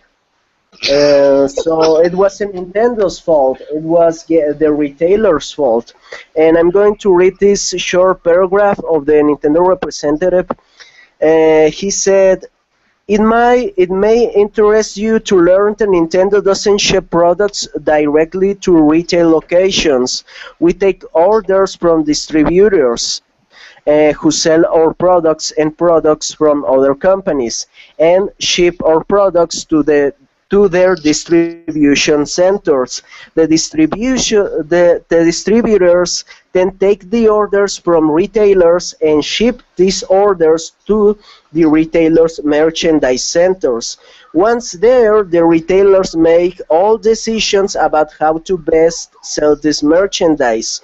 They divide the merchandise up into smaller units and send them to retailers based on sales data. So Nintendo just listens to the the distributors. They don't have any decision of how many amiibos they should make, because Nintendo, I mean, they will do a batch of Mega Man amiibos, for example. So if the distributors only says we want 16 boxes, Nintendo, they will only do 16 boxes. It's but it turned out to be a success. So That's on the distributors. And yeah, like I said earlier, they can only make so many at a time, yeah. right? And people want quality for their money, because Well, let's be honest, the quality of the amiibos, maybe it's not as good as the prototypes they showed at E3, but it's still pretty good. yeah, they are really really good, Yeah. and that quality takes time to make. Well, like I said, they already said that a lot of these amiibos are hand finished, Yeah, and that takes time. That takes money. That takes it does not surprise me that it takes at least a month, even once they're finished, to ship them from China to the port. and they could easily make those figurines in Japan or the United States, Yeah. and it will be as good as the Chinese ones, but let's be honest, it will be expensive for Nintendo, and it will be expensive for the customer. Well, I won't say that. What I will say is this. Nintendo isn't just going to hand off their amiibo, because let's be frank, amiibo has been very profitable for Nintendo. Yeah, Okay, they dropped them last year. What, in November I think it was for Smash Brothers? Like November, I think they dropped them. Yeah. Yes. In November, and it's been roughly November, December, January, February, March, April. 6 months, okay, because it was towards the end of November when they dropped. So let's say a little over almost 5 months, and they've sold 5.7 amiibo in a little under 5 months. yeah. A little over 5 months. God damn, that's successful. They clearly did not. I mean, they just don't have the capacity. And Nintendo, I mean, look, they aren't gonna be pissing away money to make tons and tons and tons of amiibo. They aren't gonna do that. They're gonna make enough to meet demands that they get from distributors, and to make a profit, so that they can pay everyone. So the bottom line is to people who complain about. I mean, for example, I really want a Mega Man amiibo, and I know currently it costs like the cheapest one I find here was about 60 US dollars. Did you laugh them out of the building? Well, what can I say? It's welcome to the welcome to the world. Welcome to capitalism. Well, but I think I can. I mean, I don't have a Mega Man amiibo, but I still breathe. I can still walk. I'm still alive. How are you So still surviving, you yeah, bastard? I can live without a figurine. And if I really, really wanted a figurine of Mega Man, there's a lot of better quality Mega Man figurines. Yeah. So it's like, it's a success. Stop saying that, oh, Nintendo is creating, it's creating fake demand. Like, Nintendo, if Nintendo knew that the Wii would be such a success, probably they will made the double of Nintendo Wii's back in the day, but they just got off guard. The same thing with the Amiibo because success is not always something you can predict. Yeah. Like big success, like the Wii or the NES or the Amiibo. It's not something that you can predict. Well, So I mean, Nintendo does the best they can. They can, right? They do the best they can, and that's all they can do. They don't, you know what I mean? Like they aren't like, okay, you know how Microsoft just knew when they announced the Xbox One that people were gonna go for that shit. Like Don Matrick just knew that people were gonna buy the Xbox One, despite the price point, despite the DRM, despite all that bullshit. They just knew it, right? Like, yeah, I mean, generally speaking, you should not plan for people to accept everything. And Nintendo, they made a mistake. They thought that they knew that the Wii U wasn't going to sell like the Wii, but they thought it was going to do way better than it's been doing. and you guys remember before the Amiibos came up, all the esque Nintendo articles about the Amiibo, like Nintendo rejected Skylanders, like Yeah. if Skylanders was a big loss for Nintendo.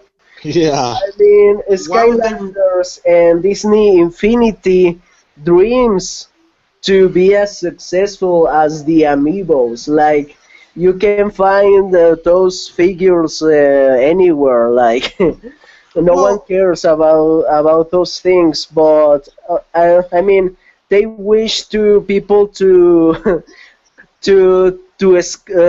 they wish for scalpers to like, oh man, this dragon figure number 7 from Skylanders is like $200 on eBay. Like, no well, one cares. the reason that Nintendo's amiibos are very successful is because Nintendo's IPs are really recognizable. Like Disney, what do they have?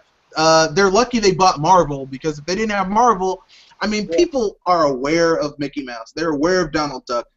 They're aware of like Aladdin and the Little Mermaid and Simba.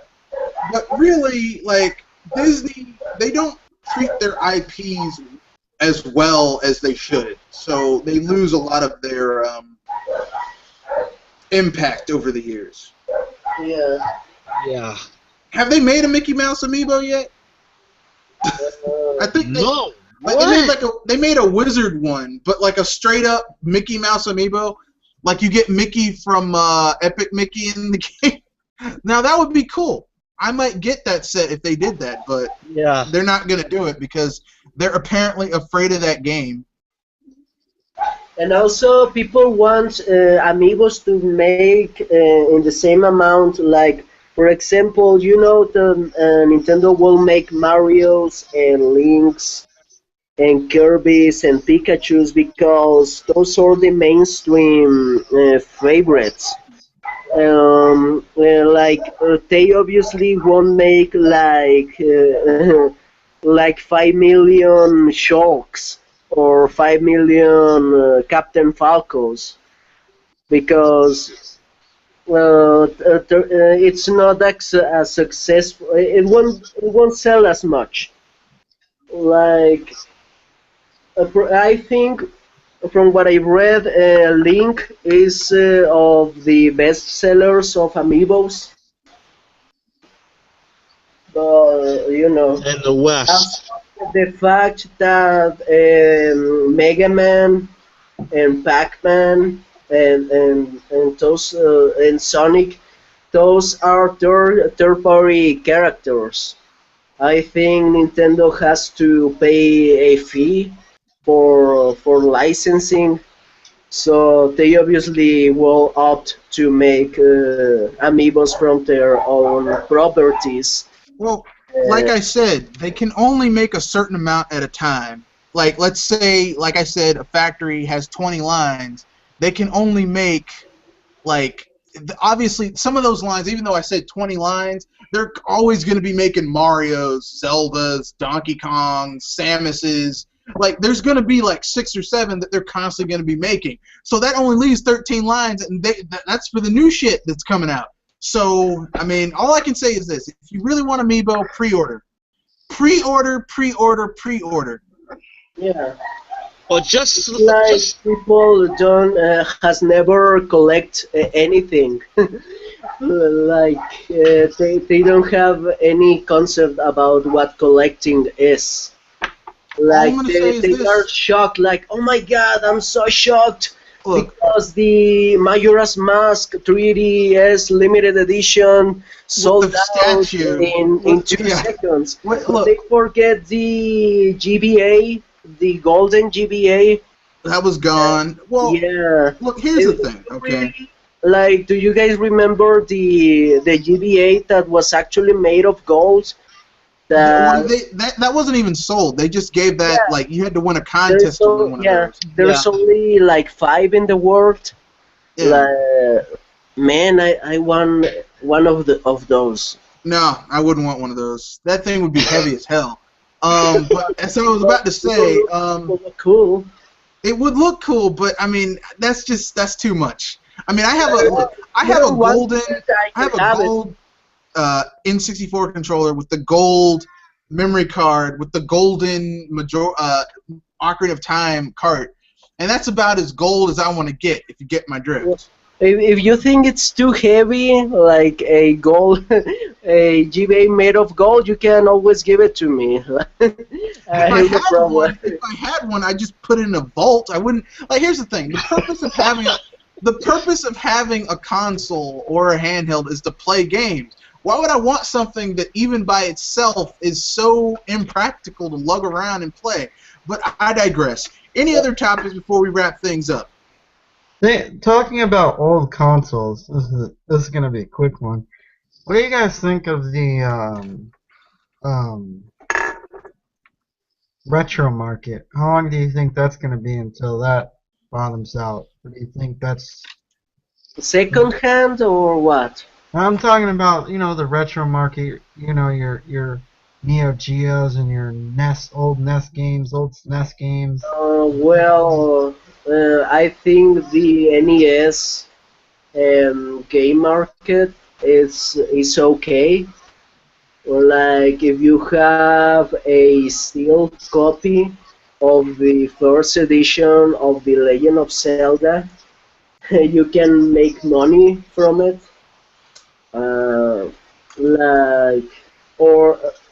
I mean, there will always be collectors of all consoles. I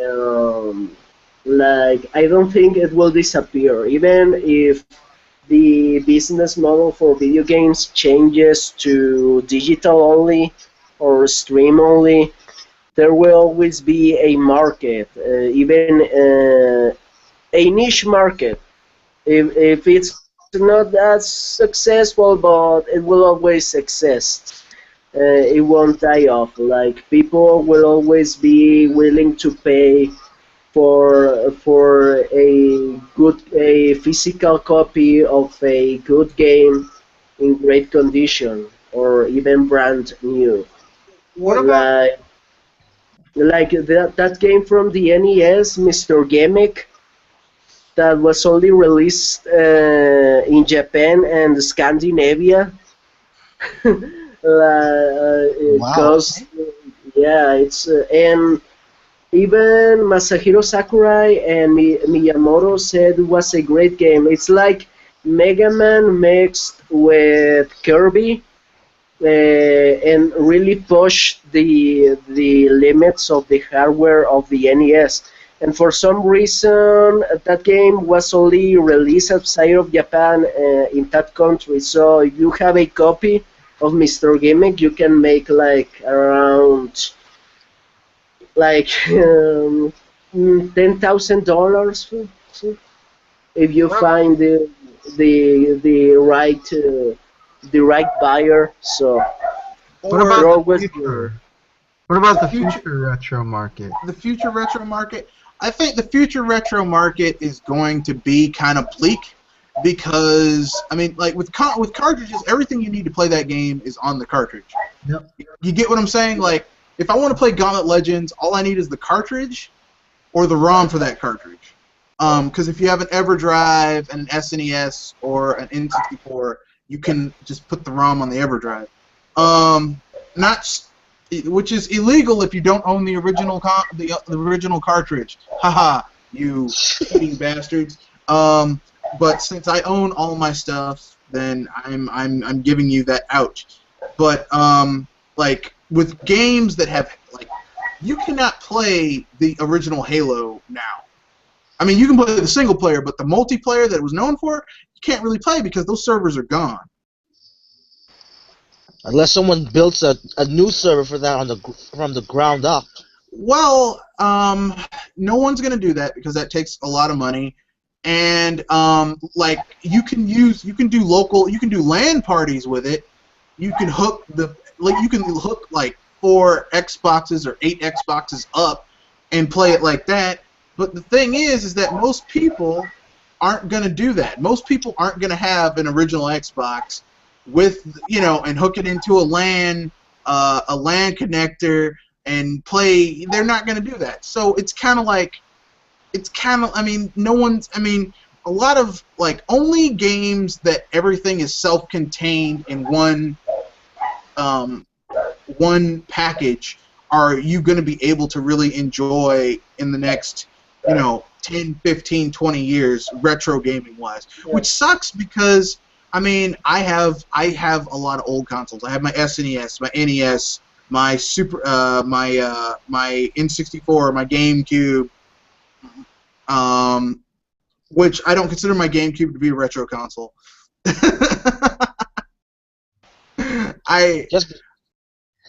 Just because it's using a disc.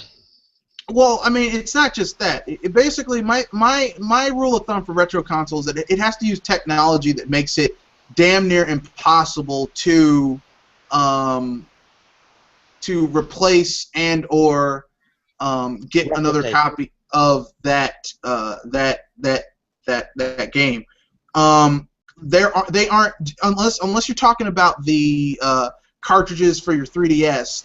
They aren't really using cartridges anymore. So for gaming, like in my mind, that's a retro style. Even though it's modern, it's a retro style handheld.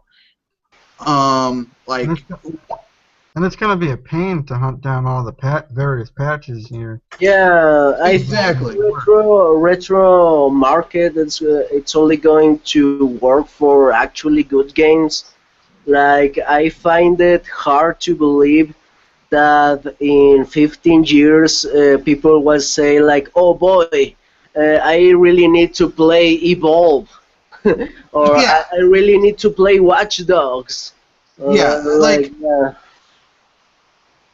I'll be frank, I think in my mind the only, and I mean this is not me being a fanboy, but only really good games that don't have a lot of DLC. So Super Mario 3D World, like people in the next 5, 6 years, not even in the next 10, 15 years, might might do that. They might be playing those games. People might still be playing Final Fantasy 7 or 10 or 8 or 9. If you like those, I personally hate those Final Fantasies, but I mean they're good enough that by themselves you can play them, is what I mean. But Dragon Quest 8. People like I still go back and play that game on my PS2 once a year.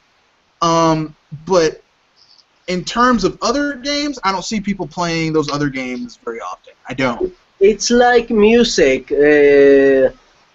For example, if you really like a band, even when today retail copies like CDs of albums. It's like obsolete. If you are a fan of a band, I think you will buy a physical copy of your favorite albums. I think it's the same thing. Like you won't buy a physical copy of a one-hit wonder of 20 years ago. Like, why? Why would you do that? But you can bought a physical copy of the first edition of Thriller or a Beatles album. You know what I mean? It's the same thing. Like the only things that will cost something will be the games that passed the test of time. Yeah. There, I want to say a little fun fact. I never played the game, but for some reason here, whenever I saw a used Nintendo 64, like on flea markets, like they have a Nintendo 64, but for some reason that console always comes with a copy of WWF No Mercy. Like I don't remember anyone having that game, but for some reason there's a ton of copies of that game, like the black cartridge. I guess they were plenty to be manufactured. Well, that's Or one. maybe Those like it's always that cartridge, the black one. Like they don't even have the label anymore, but I think it's the only one that's black.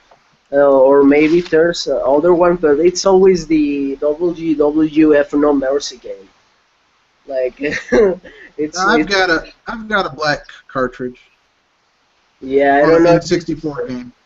I don't know. Item Chronicles: The First Mage has a black cartridge. Well, it's that one, and the other one is the red one, the NBA Jam 2000. No, Like for The Spider-Man game for the N64 was also a red cartridge. okay. I don't know. For some reason, there's a lot of those cartridges. I don't know where they came from. It's weird. Well, people wanted to do colors, I guess. I don't know. Yeah, but I think like retro market, it will exist.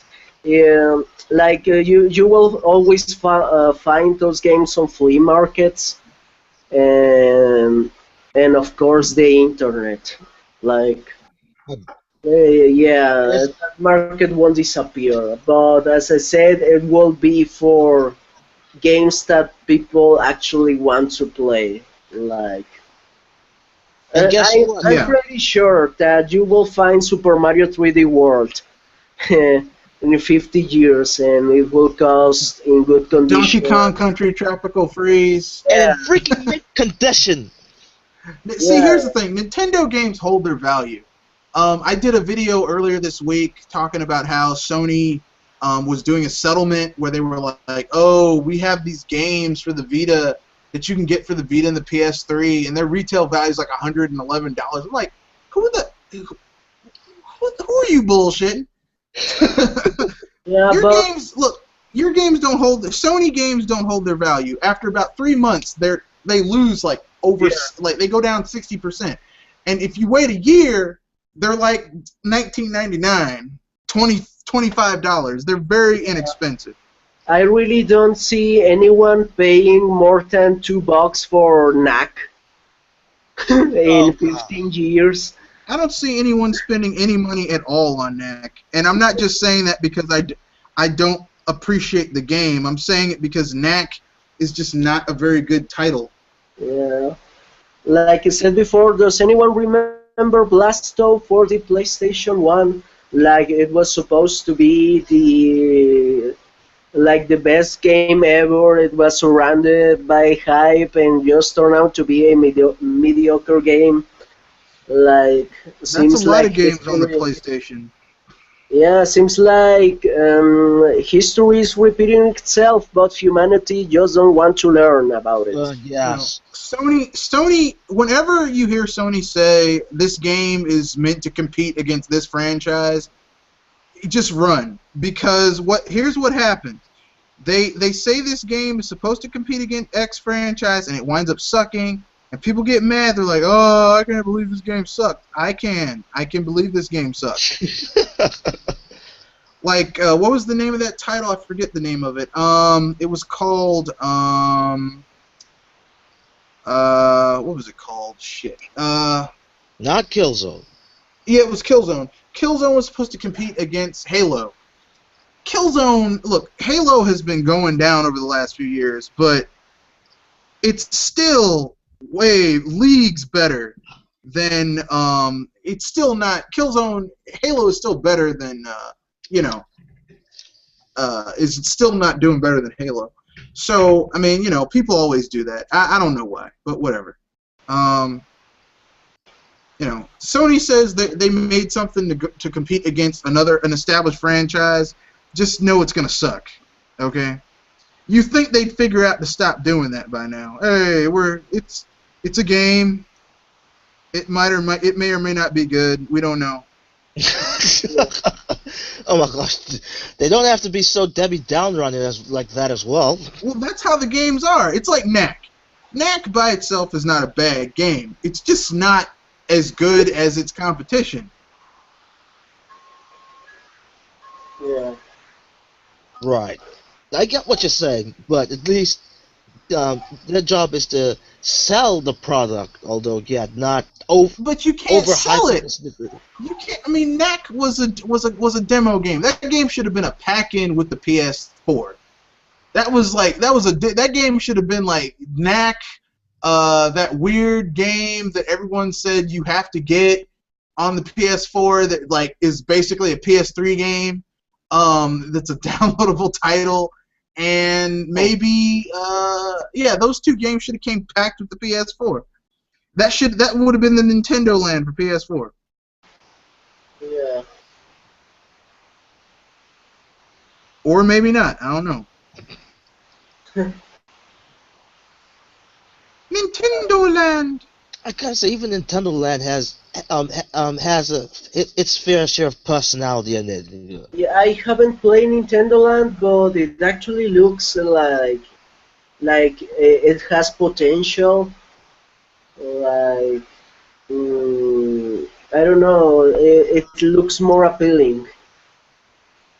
But I haven't tried it. I don't know if it's any good, but it looks like it can be fun.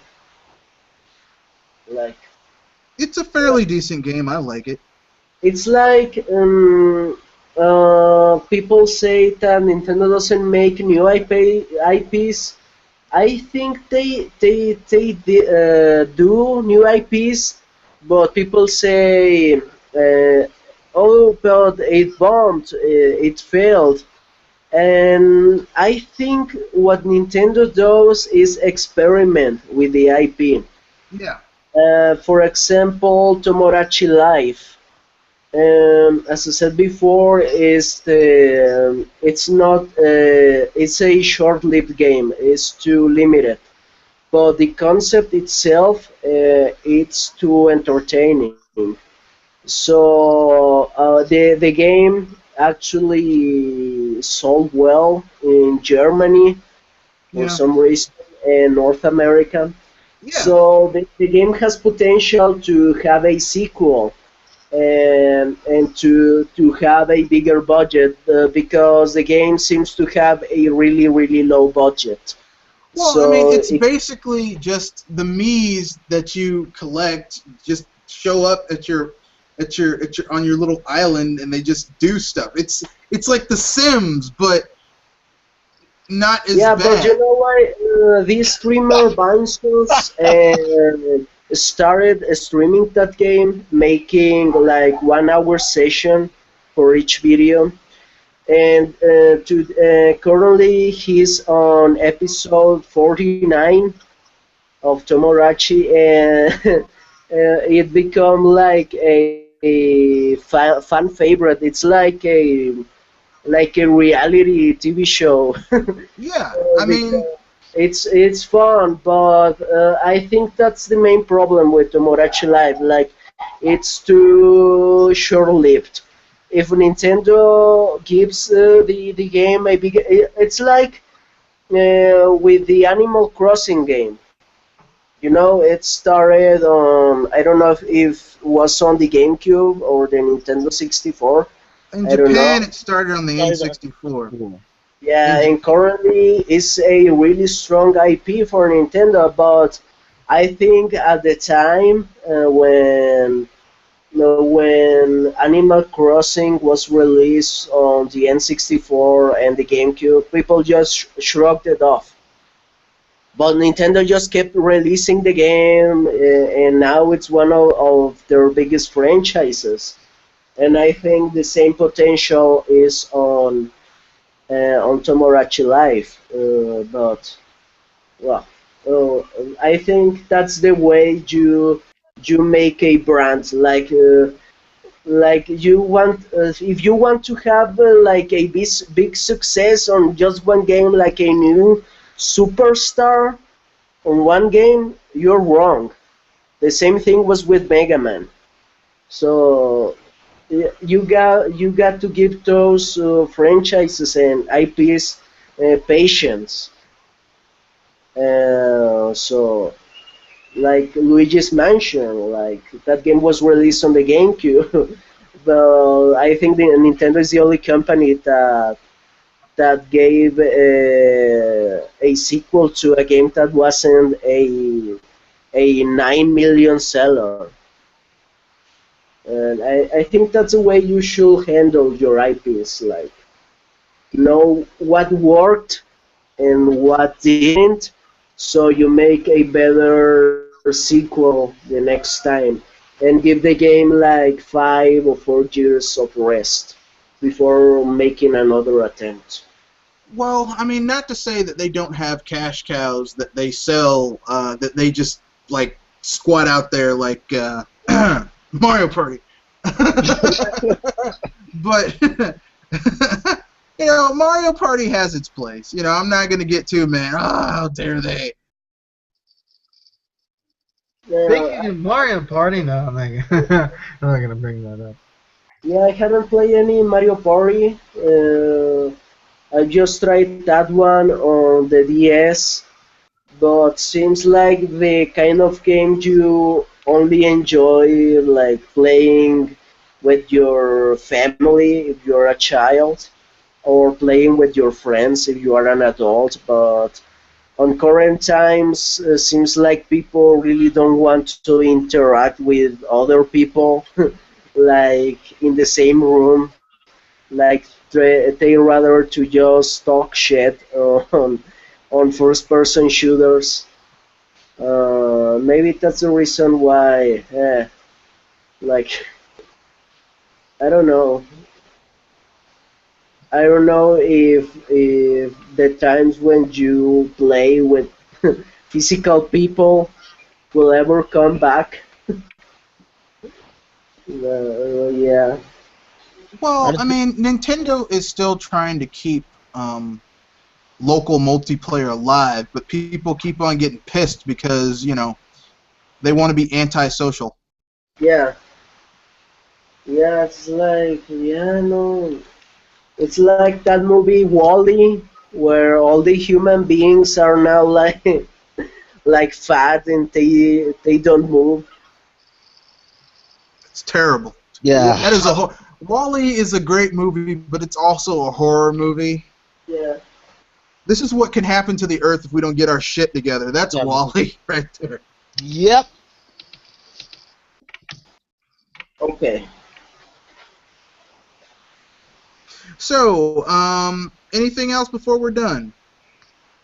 Well, seems like it's lastly, F you, give me money. Hmm? Oh, that. Oh, I guess we might as well talk about it. We all know. Yeah, Angry Yo. I forgot. Yeah, we all.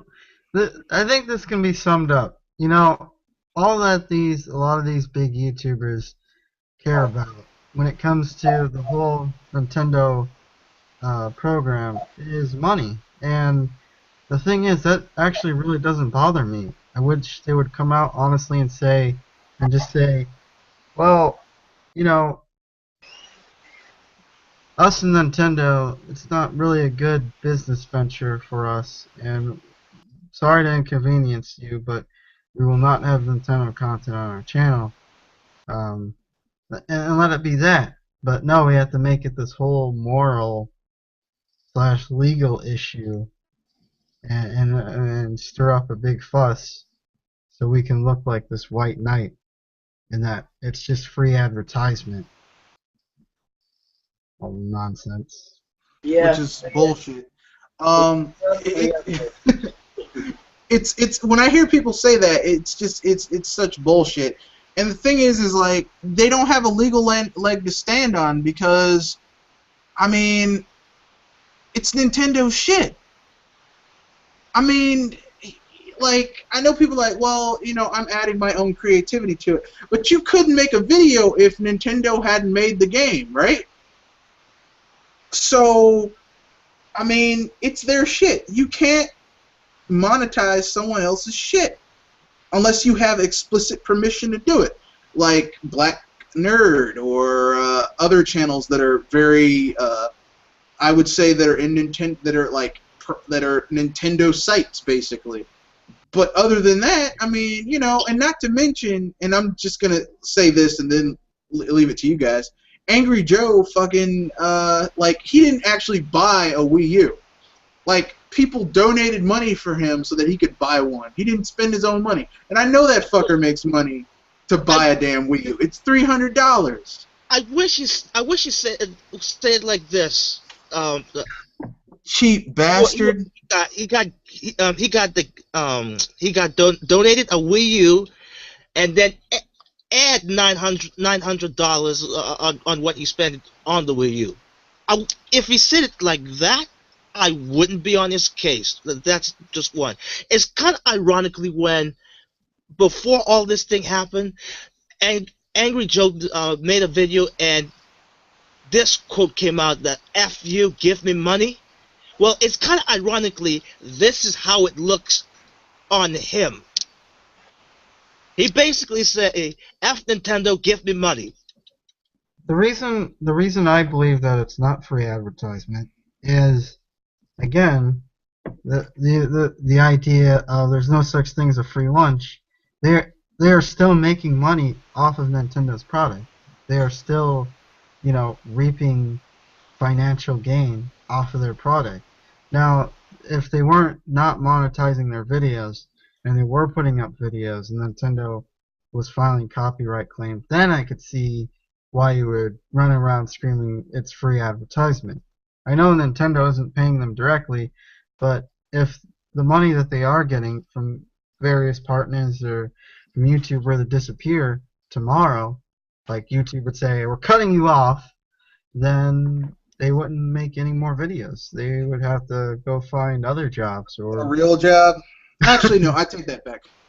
Working on providing content on YouTube, you know, even though I do this for fun and my stuff is not very professional looking, it is an effort. There is time and energy put into it. I understand that.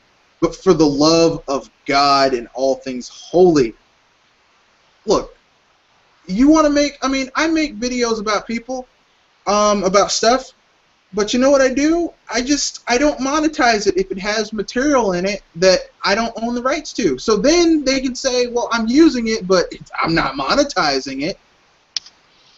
It's kind of very silly when people say, if I got a Mario doll posted in the video, the, is going to copyright claim, and I'm like, are you your freaking mind? It's their shit.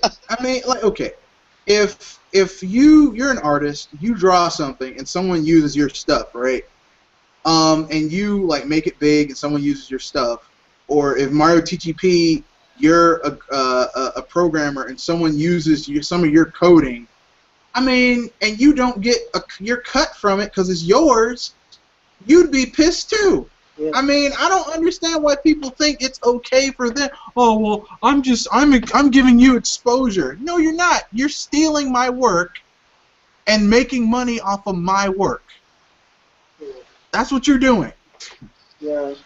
Also, the funny thing, I see this as a reverse or a mirror effect. Remember last time the whole debacle about the crap, I forgot this game's name. Crap. It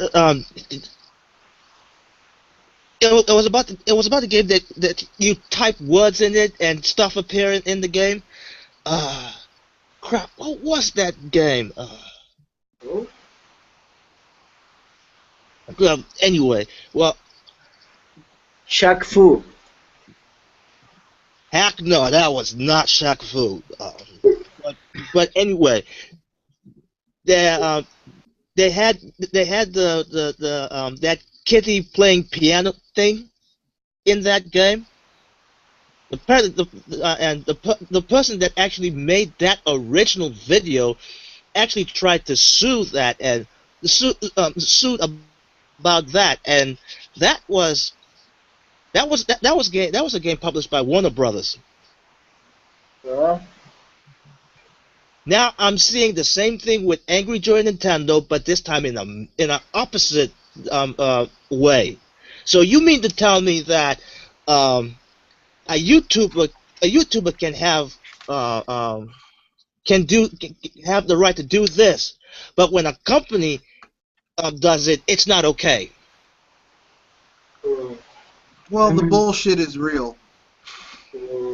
It's possible that angry. This is not my second conspiracy theory of the day. It might not be true at all, but that might be.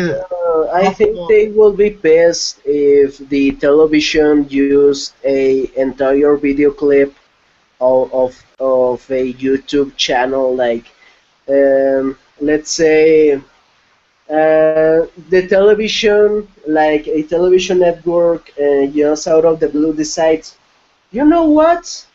Let's broadcast the Angry Joe show from from Monday to Friday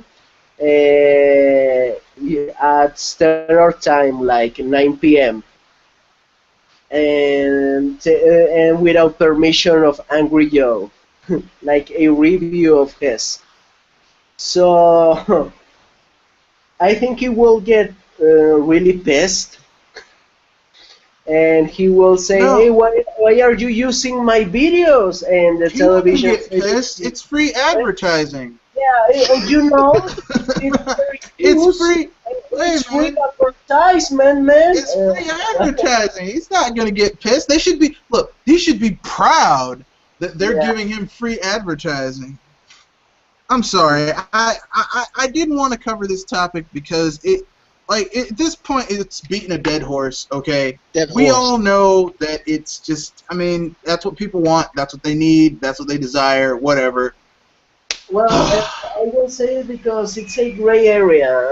Well, my opinion is that before that, I really like the Angry Joe show. I really like his reviews, like his actual reviews, when he actually put time and effort and money into making his reviews, like playing the game from start to finish and giving his honest opinions of the game. Like he gives a score based on what he actually thinks about the game.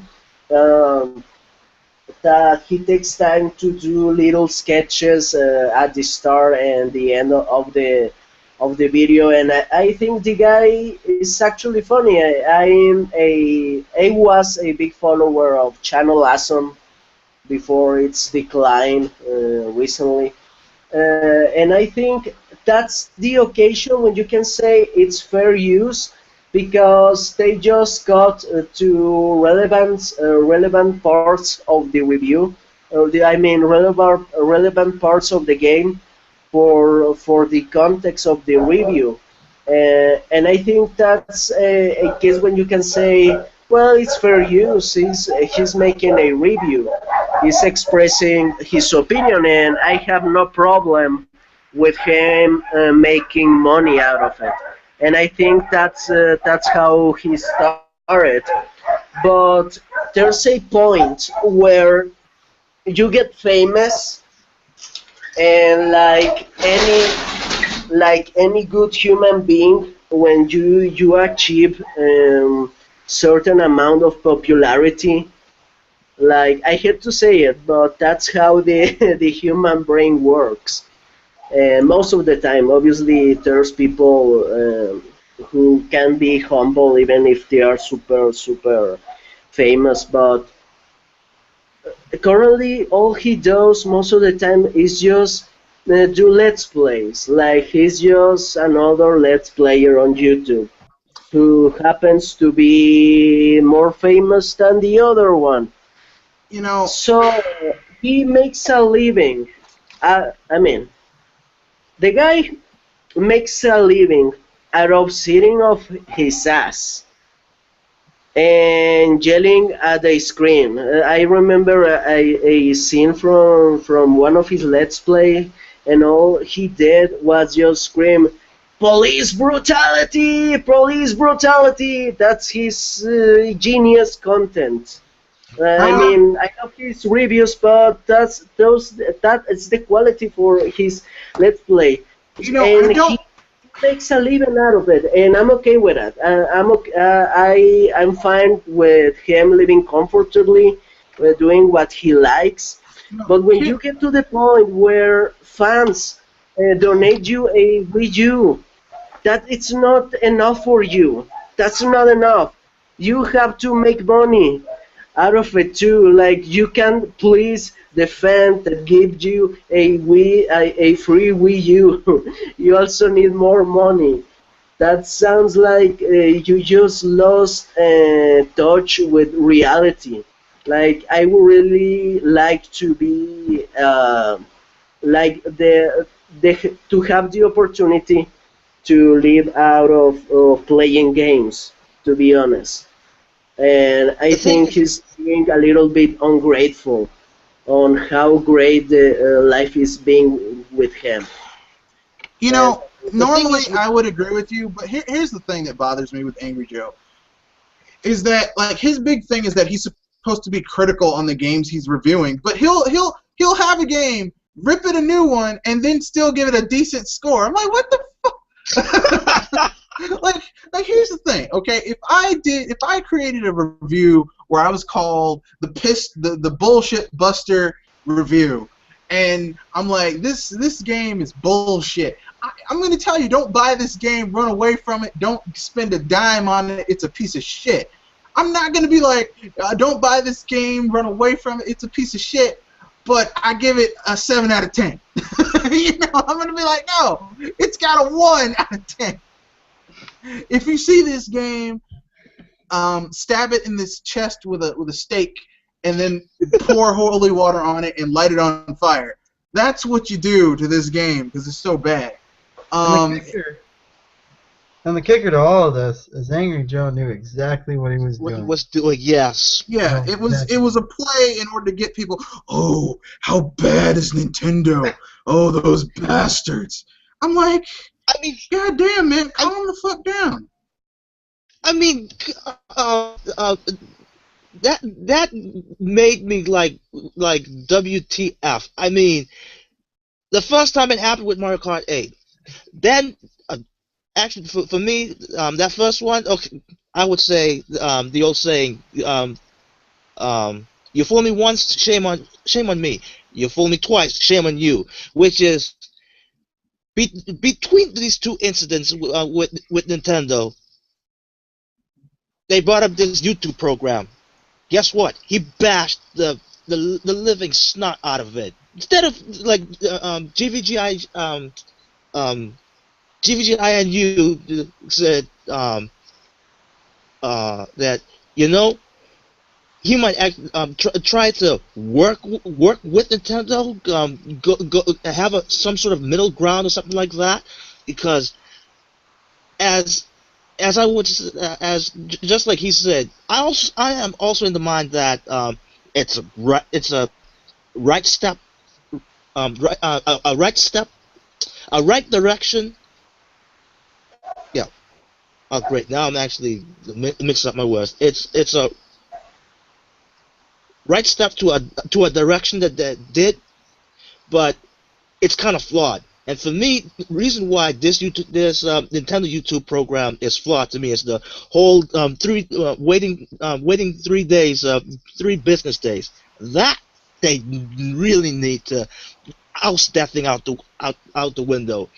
But then you do it again with Mario Party 10, and I'm like,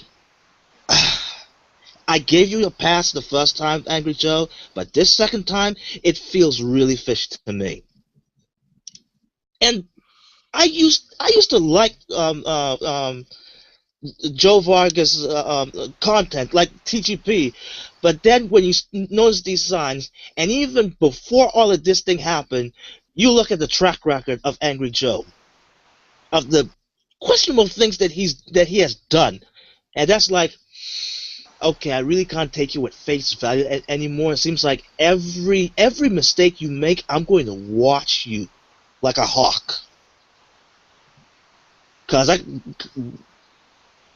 feel like I can't give you free passes. Like you said that Nintendo's getting free pass every time, and I'm like, Oh, that's not true. serious? That's not true. I hear that from certain people. Oh, Nintendo gets a free pass for everything that they do, and we That's all know that bullshit. isn't true. That's Look, not true at all. let me put it this way. Let me put it this way. If Nintendo gets a pass, it's because they fucking earned it. Okay? All right? Like, okay. People are like, well, Nintendo should give us the option of having voice chat. Okay, that's a fair argument. But, I mean, they basically, look, they can focus on two things. They can focus on making a great game, or they can focus on adding a lot of features to pad out a mediocre game. I'd rather them put their energy on making a great game. That's just me, you know. But when Nintendo does anything wrong, if they were to, you know, do the whole EA thing, they would get crapped on from here to till forever. You know, they would be in the position of being, you know, worst company of the year, and you know, nobody would let that go. I certainly wouldn't let that go. Nor should they let it go. But I don't think Nintendo gets a free pass. People do keep tabs on a lot of their wrongs. Even if Sony and Microsoft were to do the same wrongs, it's not okay if Nintendo does it, but it's okay if Microsoft and Sony allow it. Let me put it this way. Let's just categorize their sins.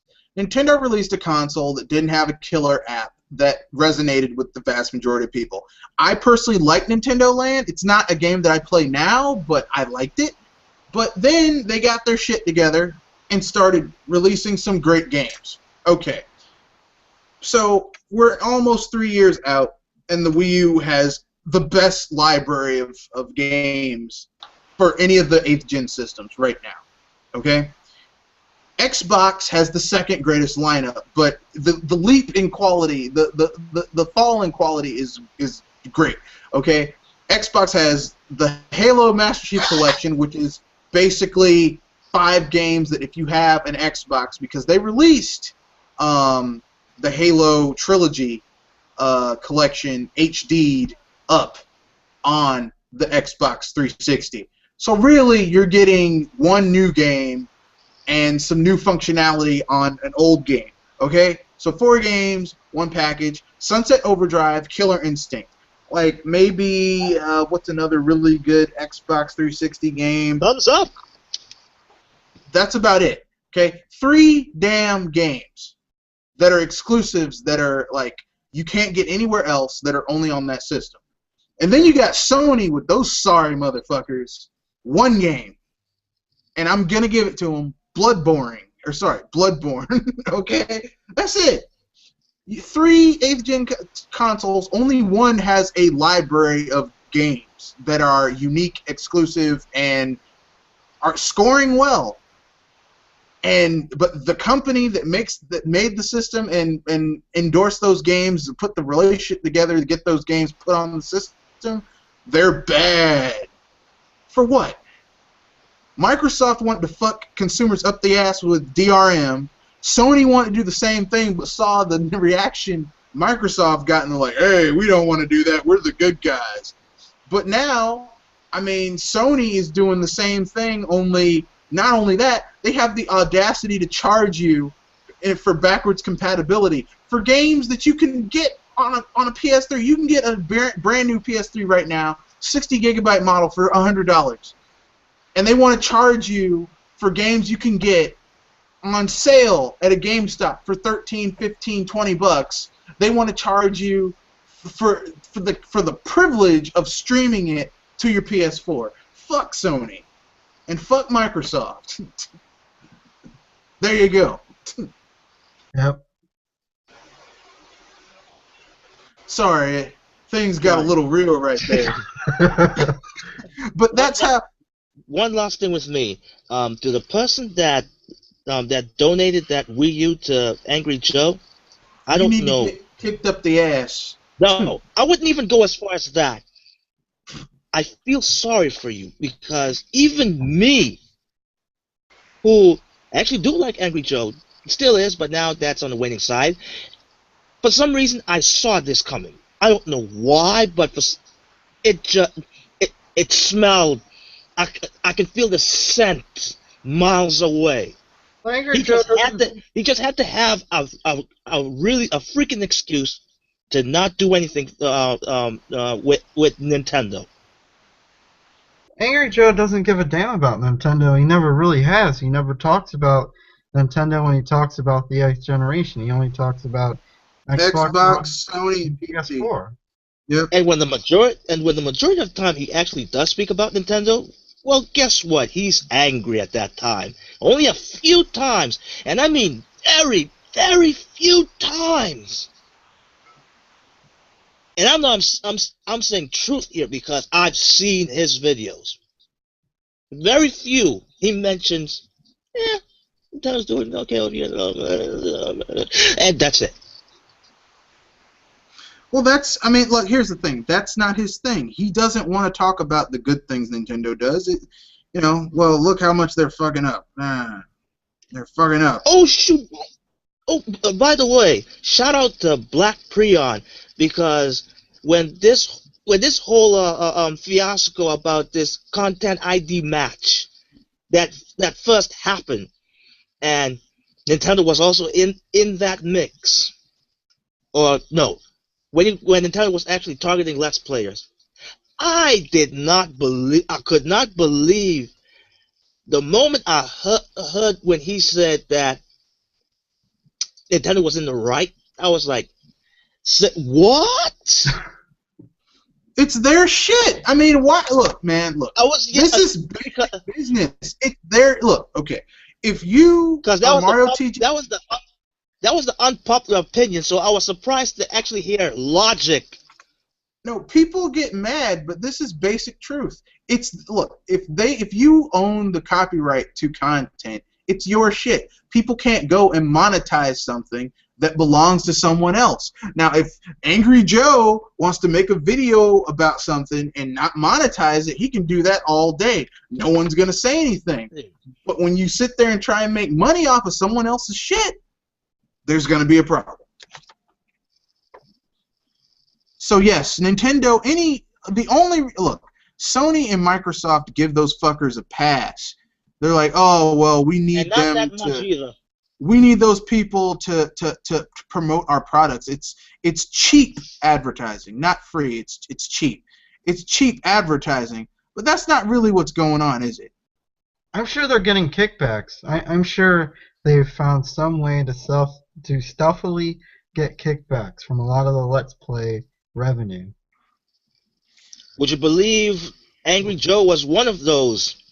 Then when that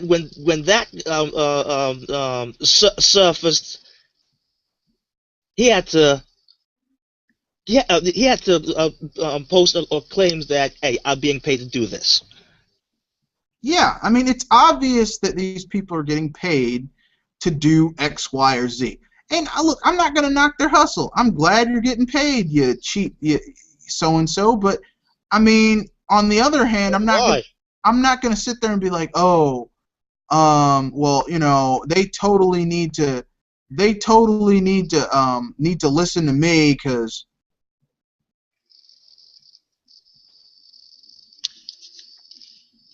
I'm sorry. I'm tired of Angry Joe. Okay. I'm tired of Angry I Joe. wish Yeah.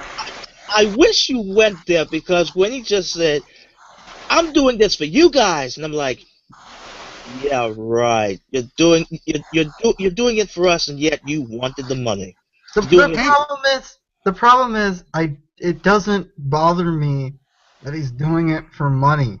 I I am wouldn't not either. that doesn't offend me at all. What's offensive is that he's acting like he's doing it for the benefit of his viewers, and we know he's not.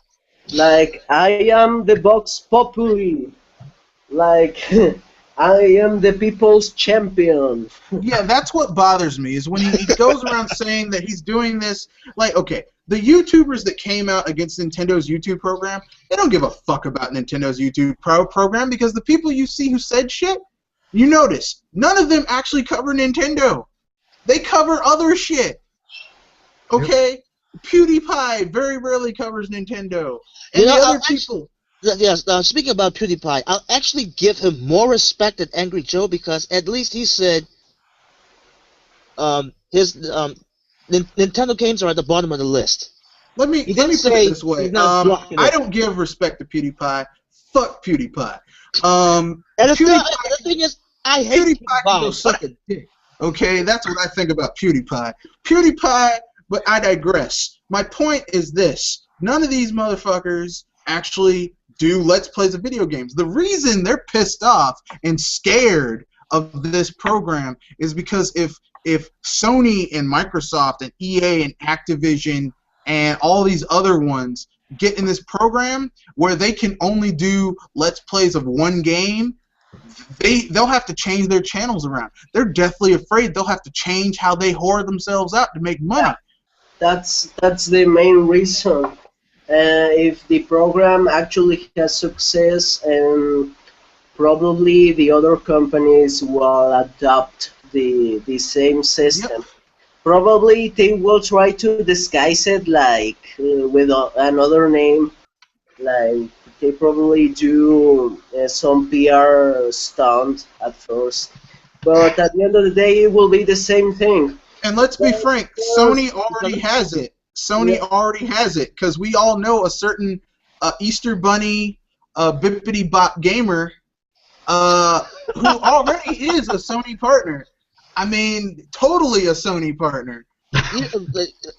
Also, after I didn't really knew about the monetization. The first time the whole monetization thing came to be, till I actually dug in. But ever since that came to be, this gray area can't be gray area anymore. Yeah. No, I don't.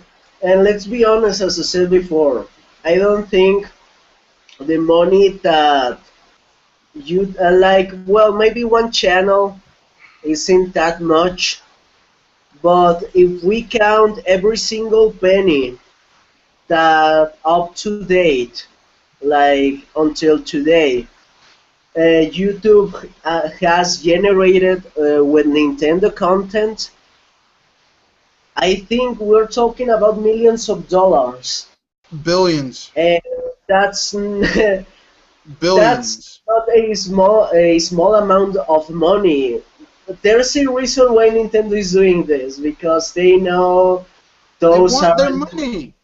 yeah, It's those their aren't pennies. Like It's their if content. They want their fucking money. It's not.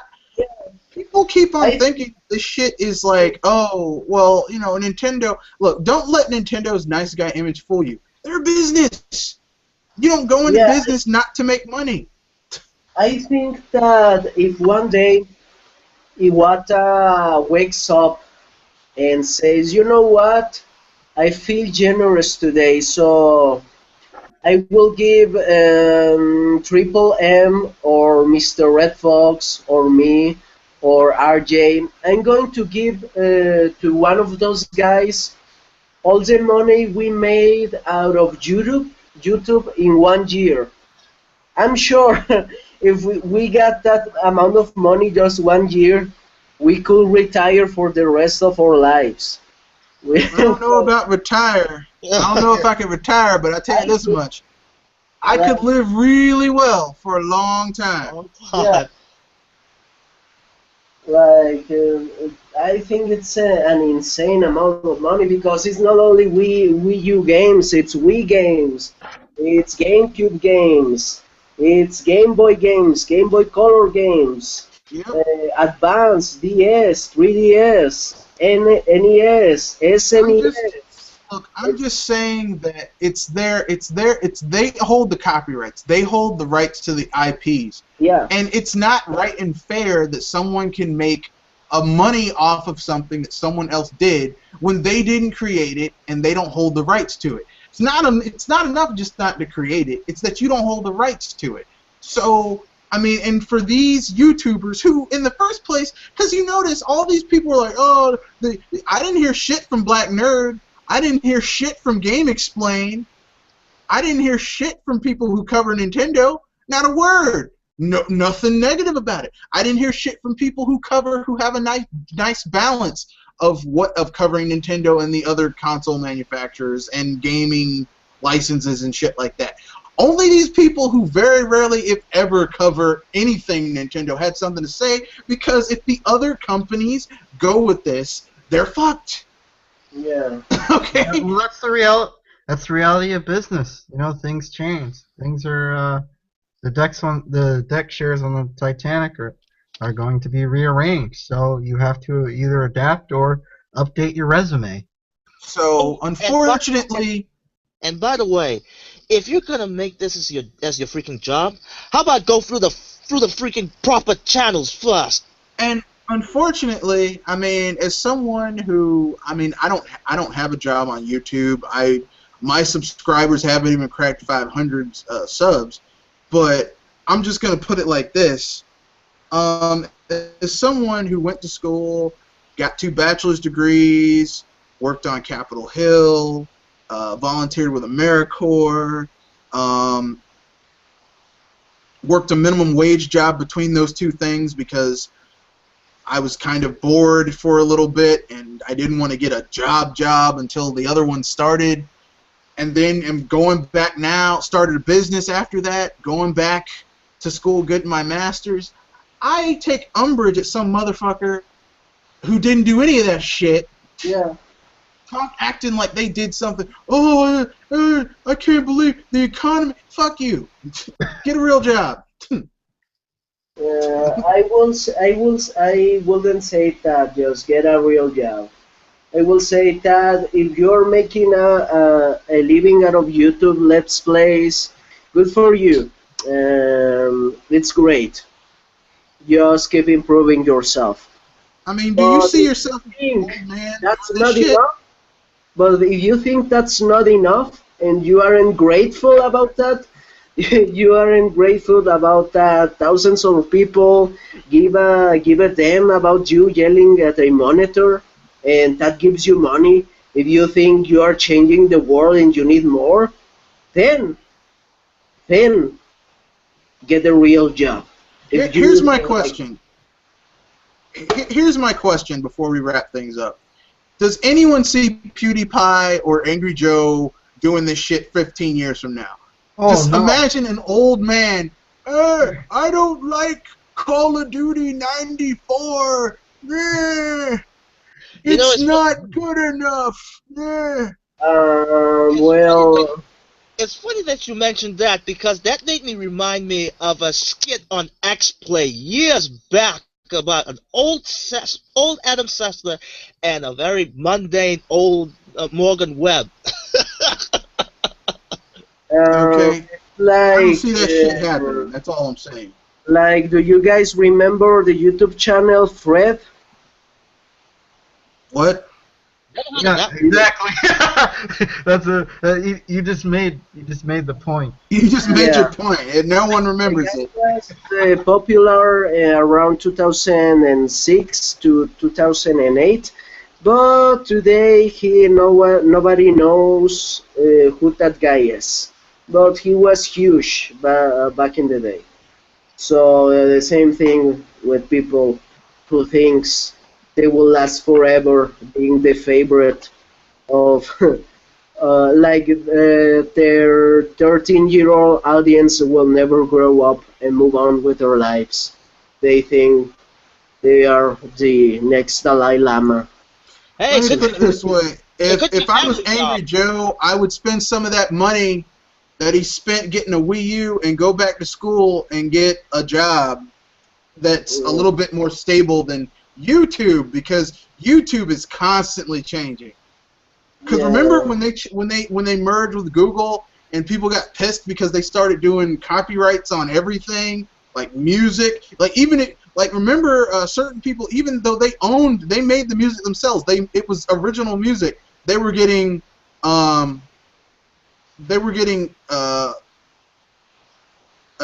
copyright claims. Yeah. Yeah. And the thing is, it wasn't even from the company we thought it would. No, it was from greedy third-party bastards. I don't know who it was from. I just know that, like, even people who owned the rights to their own stuff were getting copyright claimed. My point is this: YouTube is constantly changing. The business environment is constantly changing. The variables are constantly changing. The certain core tenets of business don't change, but there's always variables are changing. People need to understand that. And if I hear one more YouTuber pop up, well, people should just let me steal their money from them. They should just let me use. Look, I should be allowed to force someone to go to work for me. So basically, you want to be the pimp, and Nintendo is the hoe. You want them to go out and do the work, and you get the money. Yeah. And the thing is, a lot of these companies are going to probably wise up. You know, they're probably going to start, and I wouldn't be surprised if some of them already have and are secretly making money behind the scenes, like Sony with their share features off of streaming. Microsoft with their streaming feature. I wouldn't be surprised if people, if like even the third parties like EA and Ubisoft and Activision are making money behind the scenes. Yep.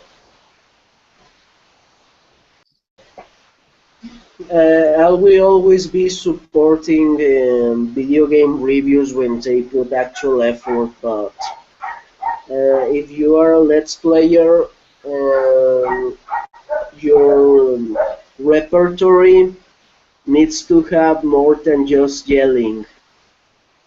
Well, if that's Reacting to horror games. If you can do better than that, maybe you can. You have other talents and use that short. Like let's say you have this platform to get popularity, right? If you have any other talent, use it to like a platform for the things you are good at. You know what I mean? But if the only thing you know it's just overreacting to games like horror games, you will only last 5 to 6 years tops. Then you will disappear. Well, I don't know about that, but I'll say this much. Look, if all you're gonna do is play a game and just stream a little portion of it and just yell at a screen, you're not gonna be here for long. I'm just telling you, you're not gonna be in this environment for long. People want new and unusual content, and we've gone way over time. Let's wrap this up. Everyone, tell me what you've been playing, what you've been watching, what you're doing currently, and then we'll wrap it up. Okay, I'm Mario TGP. I'm glad I got the opportunity to participate on this podcast. I'm working on a game, and I'm glad to say that I finally managed to print a Hello World on the screen. So I think I'm making a huge advancement. Like, it took me like 4 months to get Hello World on the screen, but I did it. So I'm proud of myself.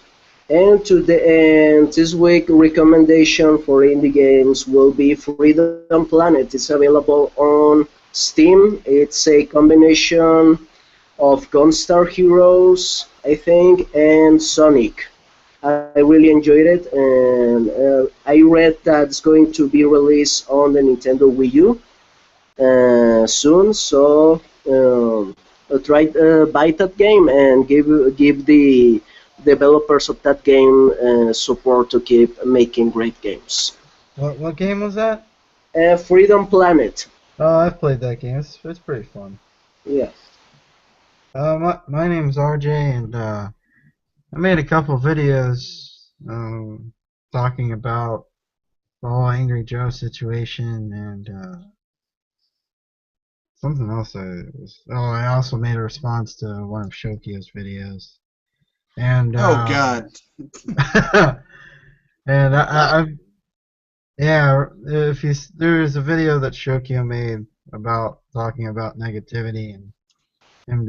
I'm not gonna get into it here, but Yeah. but I've been playing the Jack and Dexter HD collection. That's HD remakes on the PS3. There's something about the HD remakes. Like I think it looks alright, but they just look kind of awkward. It's like halfway HD, halfway in the PS2 era. It's just, to me, if you're gonna make an HD remake, go all the way. But I've been enjoying my time with it. Wait a minute, which HD remake are you talking about? Jack and Dexter HD remake on PS3. Yeah. Oh, okay. For some reason I had in my mind Final Fantasy Type 0, which is, Razor Fist already Lamb blasted on that. Anyway, this is Triple M, the Lone Wolf, and Fondness for Games that pops in my artworks, and I really can't lie to myself anymore, because the project that I've been working on, F it, I scrapped it, done, canceled, ever since this last direct. What's the point anymore? But there is another project that I have right now, but stay tuned for details on the next podcast.